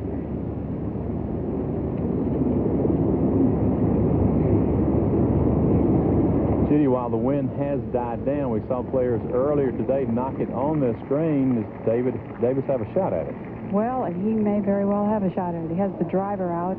He's hit the 1-iron any number of times today, and he's hit the 1-iron very long off the tee. I don't suppose he's hit the driver maybe 4 or 5 times all day.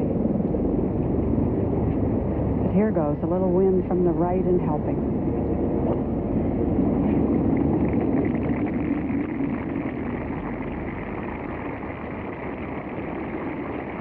Watch out. Watch out. So Davis Love just off the front of the green here at the home hole, coming off that bogey at 17. Davis got off to a quick start. At one time was 3 under. A disappointed Jack Nicklaus putting for birdie here at 18. Well, it has been an interesting round. If he could back that pin off his scorecard, where he took 4 to get out of the hell bunker, would not have been too bad a round. Had his son Steve Nicklaus caddying for him, playing with the Lotharball. Jack played very well last year, lost the playoff to J.C. Sneed at the Senior Players Championship. The old gray town. If you take away the tourists here, there are only about 15,000 regular population throughout the year. It's a charming place. Game of the week, John Miller, Joe Morgan, the Orioles, and the Kansas City Royals to travel with ESPN to Kauffman Stadium out in Missouri. Cal Ripken continues his charge towards Lou Gehrig's consecutive game played streak. Live coverage, 8 o'clock Eastern Time, 5 o'clock West Coast. Sunday Night Baseball, ESPN style. Out at 15, Crenshaw, one off the lead, second shot. From 155, wind out of the right. Rossi, he seems to be playing within himself very nicely. He has really played beautifully. He hit a great drive here, right up into that saddle, Steve, into the narrowest part of the fairway. What a setting it is here in the town of St. Andrews, and what an emotional moment it was about 72 hours ago here. Because earlier this week, there was a very unique and happy academic procession here at the University of St. Andrews, the oldest university in all of Scotland. And our friend Gary Player was the honoree. In fact, Gary was given a formal honorary degree, an LLD, Doctor of Law degree that day. The degree was conferred upon Mr. Player before a mixture of academic and golf lovers in recognition of his extraordinary rewards as golfer and humanitarian. This is Gary's 41st British Open. He won it 3 times, in 59, in 68, and in 74. So now it is no longer just Gary Player, it is Dr. Gary Player. It's a special pleasure to present Gary Player, son of a South African miner, for the degree of Doctor of Law.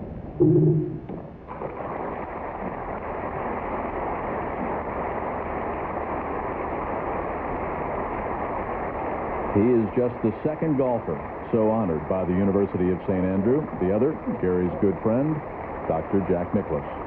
What a day it was inside the cathedral. And I've got to tell you, I've known you for a long time, but those eyes got a little misty.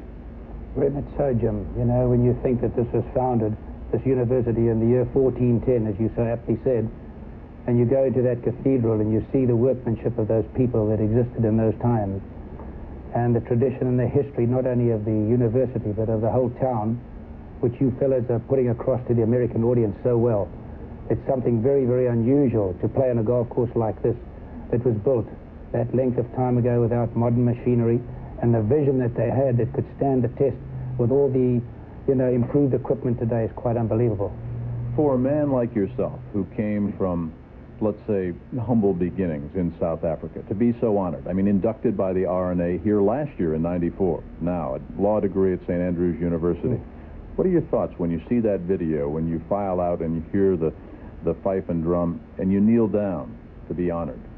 Jim, my mother's side of the tree, of the family tree, came from Scotland, Ferguson.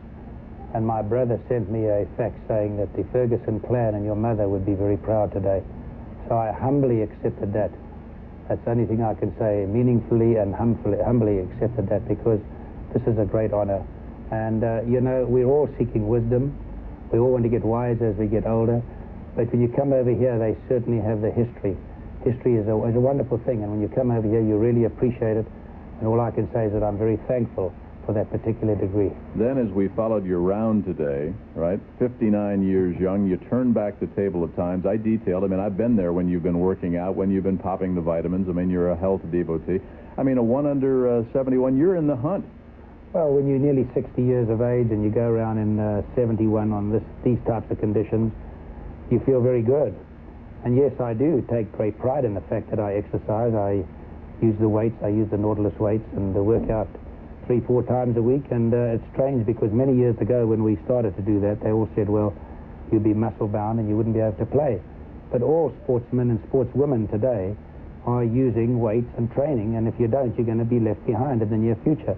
We're going to see, and we're already seeing days, as Steve just said, look at Davis Love and Vijay Singh and these fellas driving the ball on 18 here. It's becoming a game of strength as well as the finesse. This is a golf course, though, that is so traditional that really the changes in equipment can't make that big an impression on St. Andrews. It's knowledge and it's how you apply it, isn't it? Well, that's a very good point, and I've often said, and I really mean this, that any young player that doesn't make the exempt tour in the United States really should come and spend a season or two playing golf over here, because it's a completely and utterly different game. I mean, at number 14 today, I was 90 yards from the green, and I didn't hit the ball 5 foot off the ground. You can see fellas using a putter here from 60 yards. So it is a different game. It's a game to teach you a variety of shots, and I think that's essential if you want to become a star. Your 3 victories at Muirfield, at Carnoustie, at Royal Lytham. I mean, if you could make it a Grand Slam here at St. Andrews on this hallowed turf, all right? I mean, you're already the only man to win in 3 different decades in the 20th century. Well, I think let's leave it at that. I'm very happy to have won in 3 different decades, but that would be a bonus just to make. I don't know if anybody's ever made the cut in the British Open at this age, so I think we should go one step at a time. And but it would be nice to have a try at it. You know, the old nerves are not as good as when you were in your 30s. But still, it's very exciting to come out and play so well here, particularly on this golf course, because this is something you can never explain to people unless you come. I call it hallowed ground. You, like the rest of us, kind of anticipating Arnold's, what we expect will be final walk-up 18 here at St. Andrews tomorrow. I mean, that's got to be some kind of an emotion for your good friend, Mr. Palmer. Very much so. You know, I've been great friends with Arnold and a man I've admired tremendously. I don't know of anybody that deserves the accolades more than Arnold Palmer. I don't know of anybody that loves golf more than Arnold Palmer. He's been a great man, but the thing that has impressed me most about Arnold Palmer, we know he's a great player. His humility. He's been criticized by people here and there, but generally greatly loved. And his humility is what's impressed me. The way he's treated people, has been fantastic. And I'm very proud to have had him as my friend. Well, there's no question that the town of St. Andrews and the university poured out its love and appreciation to Gary Player yesterday, as they did a year ago with the RNA. It no longer will just be Laddie when we see it. It's Dr. Laddie. Well, you know, Jim, when you hear so many of the double greens, and you'll see somebody else is putting there, and you'll hold a putt for a birdie, and these people understand golf so well, they'll give like a 10-clap applause and stop, appreciating that the other people are putting on the same green. So the people here, really, the atmosphere, you can really feel it when you play around here. Congratulations on being a doctor of law, and congratulations on your great round. Keep it going all weekend long. Thank you, Jim, and nice to talk to you, and thanks for the interview. Dr. Gary Player. Just plain old Steve. Hard to follow that. Frank Nobilo, long birdie putt here at 13. And a dangerous one at that. The conditions freshening out here right now. Raindrops falling up here by the home hole, Mark. And it's getting definitely colder out here. Crenshaw for birdie now at 15.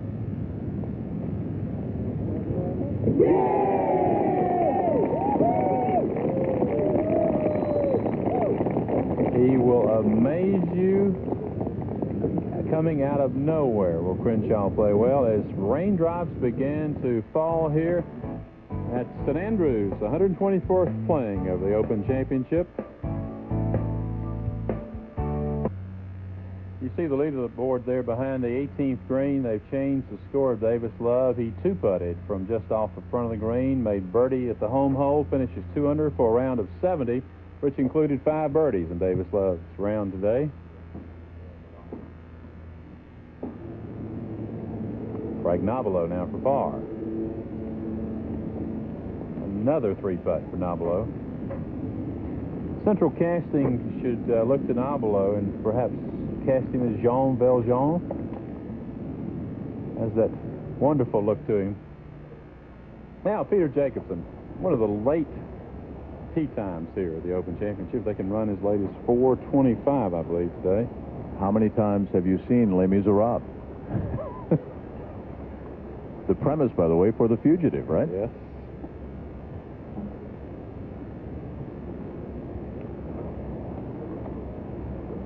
Nicely done. The big difference in Peter from, say, 3 years ago until now is his ability to make some putts. Always been a pretty good ball striker. Never thought of himself as a very good putter. This year it has been different. Could we use the word rededication? That has a lot to do with it, Jim. Yeah, I think Peter decided, look, I'm going to give it one last try. I've turned 40.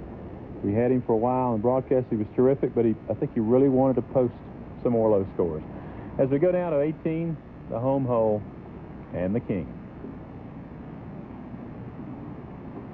This for birdie.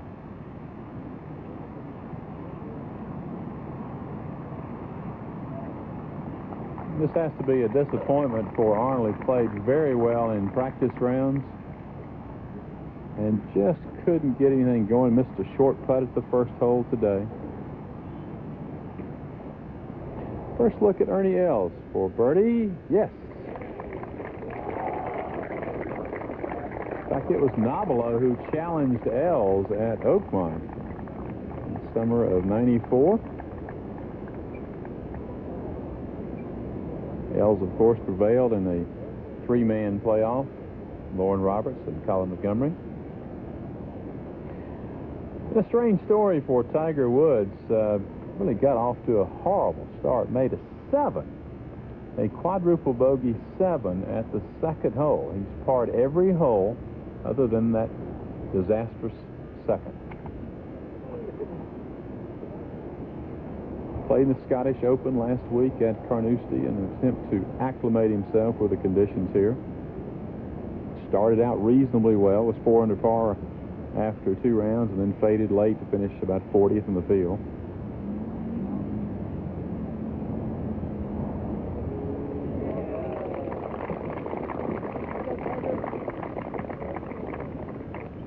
It's almost as though we expect too much out of this young man.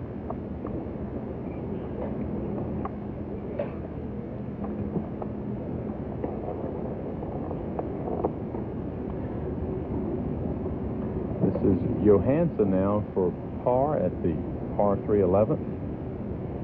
He's just one back. Scandinavian countries continue to produce fine players.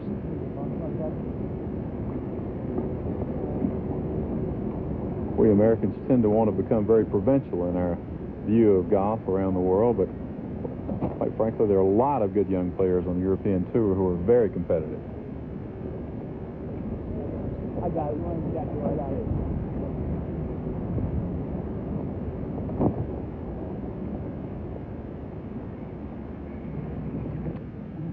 Bob Rosberg, Ben Crenshaw at 16. Another perfect drive, Steve, up the left-hand side, took the bunkers out of play, has 150 yards into the hole. Wind is laid down just a little since the rain. It's kind of miserable out here right now. As Mark said, it's getting colder and the rain is coming down, but the wind has lied down just a little. I'd imagine Ben would take a 6-iron and try and kind of cut it into that wind. You don't want to upshoot it here.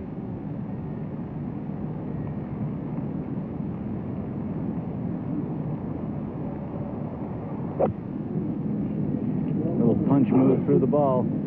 Trying to keep it from going left. Beautifully played. Coming in from the right, about 20 feet. And now Arnold for par here at the last hole. Well done.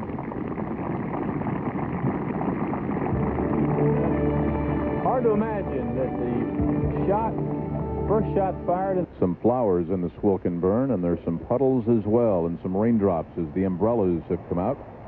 It looks like a Leroy Neiman painting back home, maybe a Ken Doan if you're from Australia, but there are bright colors as the umbrellas and the rain slickers have come out here at St. Andrews.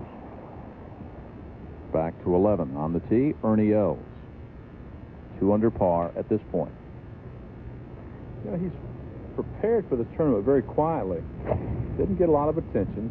It was primarily Faldo, Long, or Price. Here he is at 2 under par in very good shape. Fine play here at the 11th. Currently 3 off the lead, set by Tom Watson early in the day. Mark McNulty matched that 67, and Crenshaw 5 under after 15. You know, Jim, this golf course has played so differently throughout the day. When we came here early today, it was very blustery. Now the wind's laid down. It's got a little damp. They say you'll see all 4 seasons. John Daly at 17. To hit it properly here, you've got to go over the edge of the balcony for the Old Course Hotel, and that's exactly what he's done. That's probably not a driver. And that's ideal position. Probably a 7-wood. He's just laying up. Pretty good shape. Well, the correct play is to go right over the corner of the Old Course Hotel. Here, that dotted line is out of bounds. And then now you want to try to hook a second shot in the green this way. It is a very intimidating tee shot, and the second shot gets my vote as the most difficult to a par 4 in all of championship golf. Because? You can make so many different plays. Jimmy, you can actually confuse yourself. Trevino plays it as a par 5. He lays up to the right. I saw Nicklaus put it in the bunker, got it up and down. He put it over the road. You can make all sorts of scores here. It's a wonderful hole. Actually, the easiest way to play the hole is when the wind is from the right. If the wind comes from the left, then you lay up every time. How the 17th has played so far, just those 2 birdies. I actually read a quote by Jack where he said he plays the 17th as if it's a 4.5 stroke hole. Well, I think that's the mindset of the players as they step to the tee. They know 4 is a wonderful score, but if they take 5, they're not too disappointed. 2 4s, 2 5s, as you said, pretty good score over the 4 rounds here. Back at the 16th, par 4 that measures 482 yards. Scott Hoke, he played well last week at Kingsmill. Made a run at the leaders. Very underrated ball striker, Jim. He really is a fine player tee to green.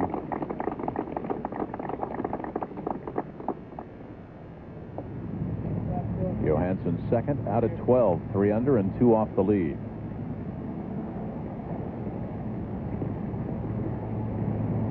It's tabletop green, low in front, you rise to a plateau, drops down at the back.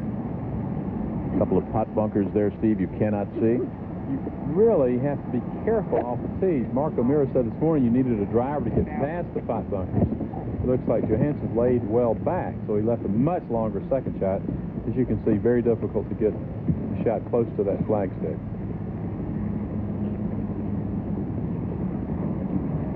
Crenshaw to take the lead now at 16. For his 3rd straight. About 20 feet. Pretty level green.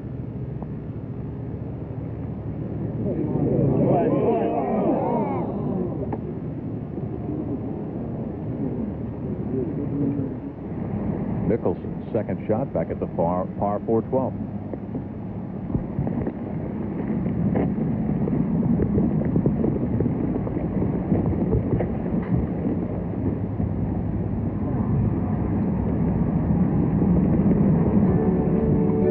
Crenshaw with a chance to take the lead. He's got the road hole and old Tom Morris, the home hole here at St. Andrews, left to go in his first round.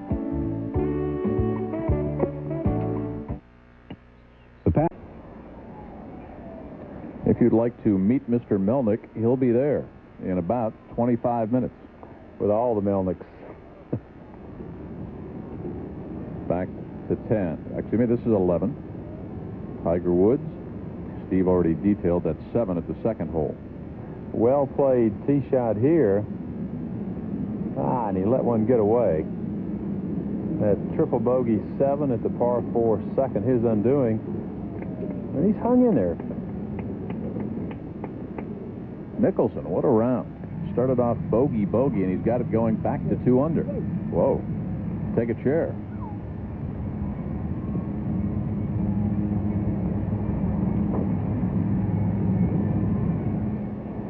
Jacobson, tap in at 11. So Peter stays at 3 under.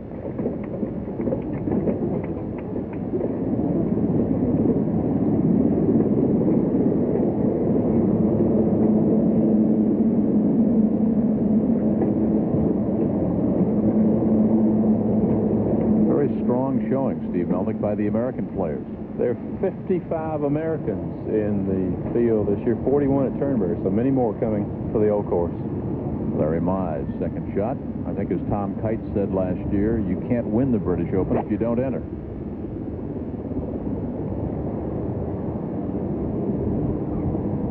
Wow, look at this shot. Look at this shot by Mize. Drove it down the right-hand side. Played a nice little soft draw to there. One of the best of the day. Larry was 2 under after 8. Bogeyed 9, bogeyed 13, and bogeyed 15.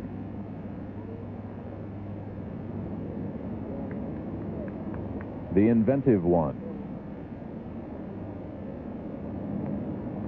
Seldom plays the golf course in a straight line, Jim.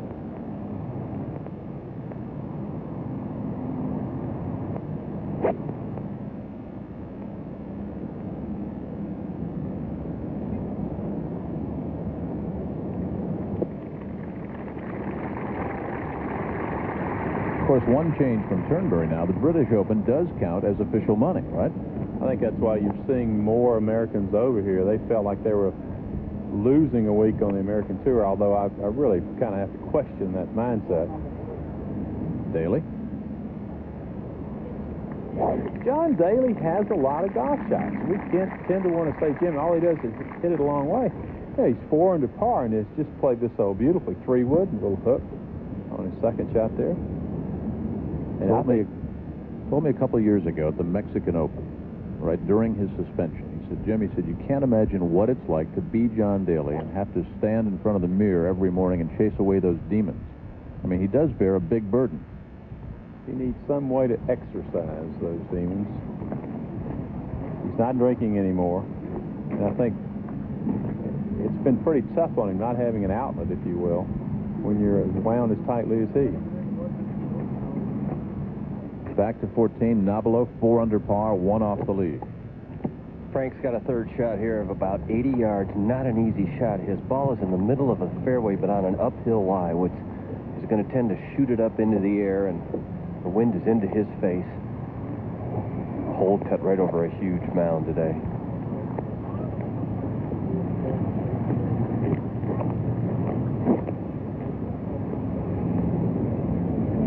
Another gorgeous shot by Navalo.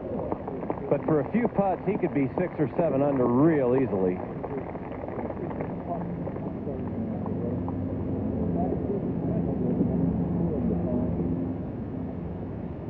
At the road hole, tied for the top spot, Crenshaw. His aiming point is just at the left edge of the Old Course Hotel.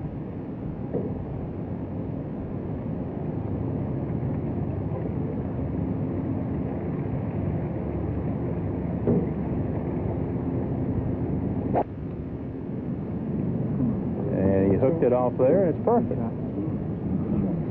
Now, the problem, Jim, if you aim it at the corner of the balcony, catch it a little in the neck, you could have taken some people out. Ball will be skirting chip dip. That's right. Most of Crenshaw's balls have a tendency to move left in flight.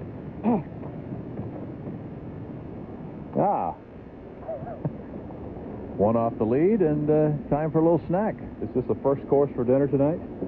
It's not paella. That's one of those Coney Island dogs. Scottish style, eh? Daly now can tie for the lead here at 17.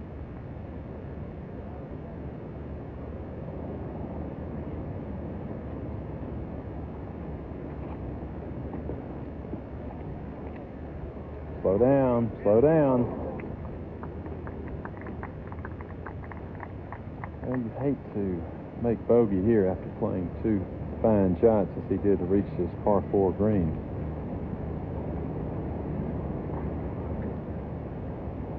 Up to date, the scoring average, 4.51. Just those 2 birdies all day. 17 have actually hit the road, and 22 have been in that bunker.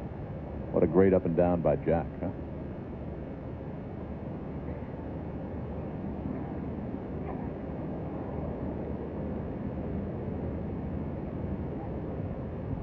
We talk about the inventiveness, Steve, of Seve. When you were playing and winning, who was the most inventive player, shot maker of your era? Seve came along there while I was still out, and he's the only player other than maybe a Nicklaus that I and others would stop and watch him hit golf shots. I mean, Seve played golf shots. He played like players years ago when the equipment and conditions weren't very good. Seve will play whatever shot is required.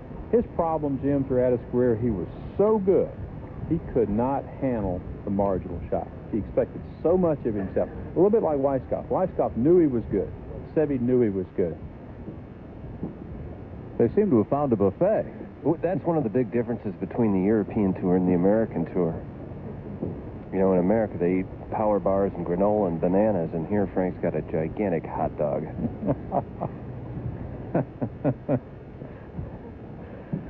Can you believe we fly him from Montana and Kapalua for that kind of observation? Tiger Woods from well back. He must have come off his iron shot. He's about 130 yards away. This hole only 316. Davis Love knocked it just off the front of the green during his round today, but good shot by Tiger Woods.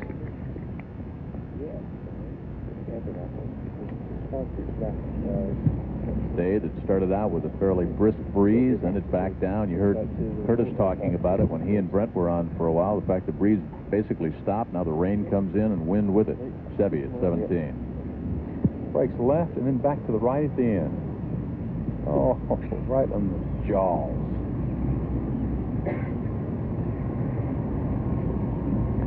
For Seve, a different set of priorities, Jim. Family, I think clearly first, ahead of his professional career. Become quite a family man. But continues to work so hard on his swing.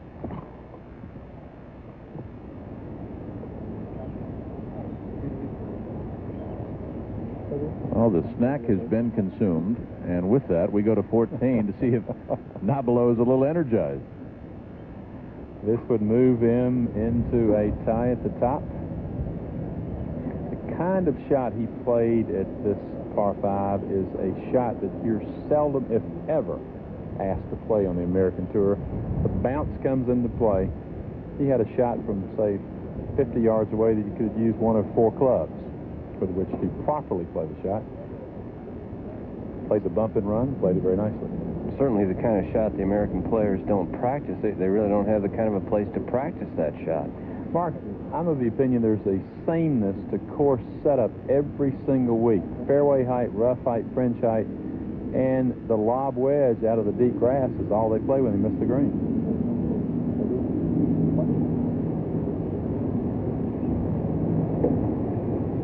Whoa. But he's missed 4 of those in the last 7 holes. Really has hit some great shots that cannot get the ball in the hole. He could conceivably have put a nice gap between himself and the rest of the field. Tied for 10th at the U.S. Open, missed the cut at the Masters and at the Players' Championship, one off the lead. Crenshaw still on the course, can take the lead. McNulty and Watson, they've signed their scorecards with 5 under par, 67. Out of the City of Sails, Auckland, New Zealand, Frank Nabilo, one off the lead. And quickly to Crenshaw. who is tied for the lead at 17. 180-yard second shot for Ben. Wind helping out of the right, helping turn the ball into the green. Might have caught it a shade thin. Careful. Oh, he got a great bounce, Rossi. That's what you need, Steve. Those are things, difference between 3 and 5. Yeah, he knows he did, too. If this were Vegas, he just ran the table.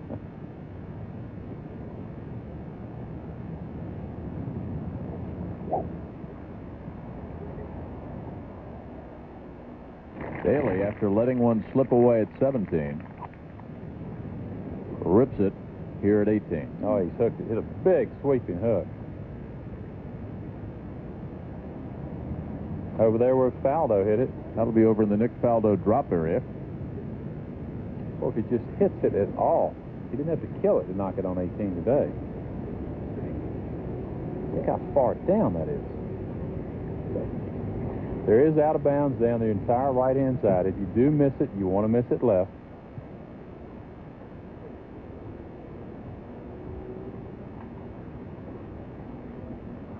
People watching back home, they see all the people that are expected here, about 45,000 a day, but no traffic jam. Of course, we're headed toward, what, 2 o'clock back east, 7 o'clock here. The pubs are starting to fill up, huh? They fill up quickly around here, and long lines wait to get in.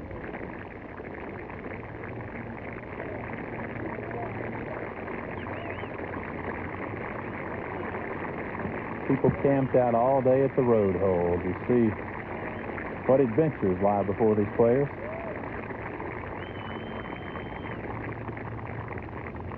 Some of those people have been there since 8 o'clock this morning, just for a glimpse of some of their favorites. Reminiscent of the Masters, Jim, where people would get out early to the 18th green, establish their seating position, and basically spend the day there. Those egg salad sandwiches. Jacobson for his par to stay at 3 under at 12.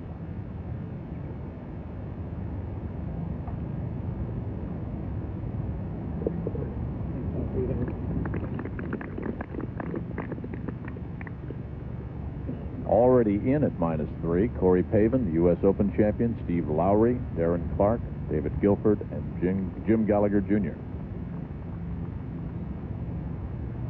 A great finish where Gallagher putted in from about 30 yards off the fairway on the home hole for an eagle.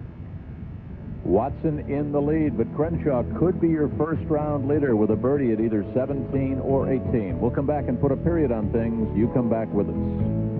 A few minutes of our live first-round coverage of this, the Open from Scotland. We're at St. Andrews.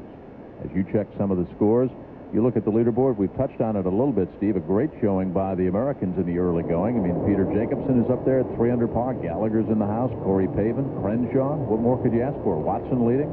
A large contingent that we just spoke about moments ago, 55 Americans here. Interesting to talk about Crenshaw. He's not played well in the British Open in the last 10 years, but in 1978, he was runner-up to Nicklaus right here at St. Andrews. Jack saying the other day, the old course here has stood the test of time forever, and even the advances of equipment have not made a whole lot of difference. Crenshaw to take the lead. Amazing, because Steve Melnick was looking down at this putt. He said, it's makeable. It's makeable because Crenshaw's putting it. And we've had just enough moisture out here to slow the greens down. That's twice Ben's left it short. Coming in. 5 under, 1 hole to go in his first round. Earlier, Tom Watson finished with a 5 under 67, and after that, Mark McNulty. Now, the funny thing is, it's 7 o'clock here. There'll be golf here for about another 2.5 hours, right, Steve? Peter Jacobson will have a very late dinner tonight, Jim. And room service, that requires a word that your game requires. Patience. That's right. Good first day. We'll see you tomorrow. Steve Melnick, thank you. Tom Watson and Mark McNulty tied. SportsCenter will update you on any changes should Crenshaw make birdie to, in fact, be your first-round leader at 6 under par. That concludes today's live coverage of the 124th British Open from the Old Course here in St. Andrews, Scotland. Join our ESPN golf team and our ABC colleagues tomorrow to begin coverage 9 o'clock Eastern Time, 6 o'clock on the West Coast, as Nick Price tries to defend his Open Championship title here in the birthplace of golf. Stay tuned to ESPN next for Inside the PGA Tour.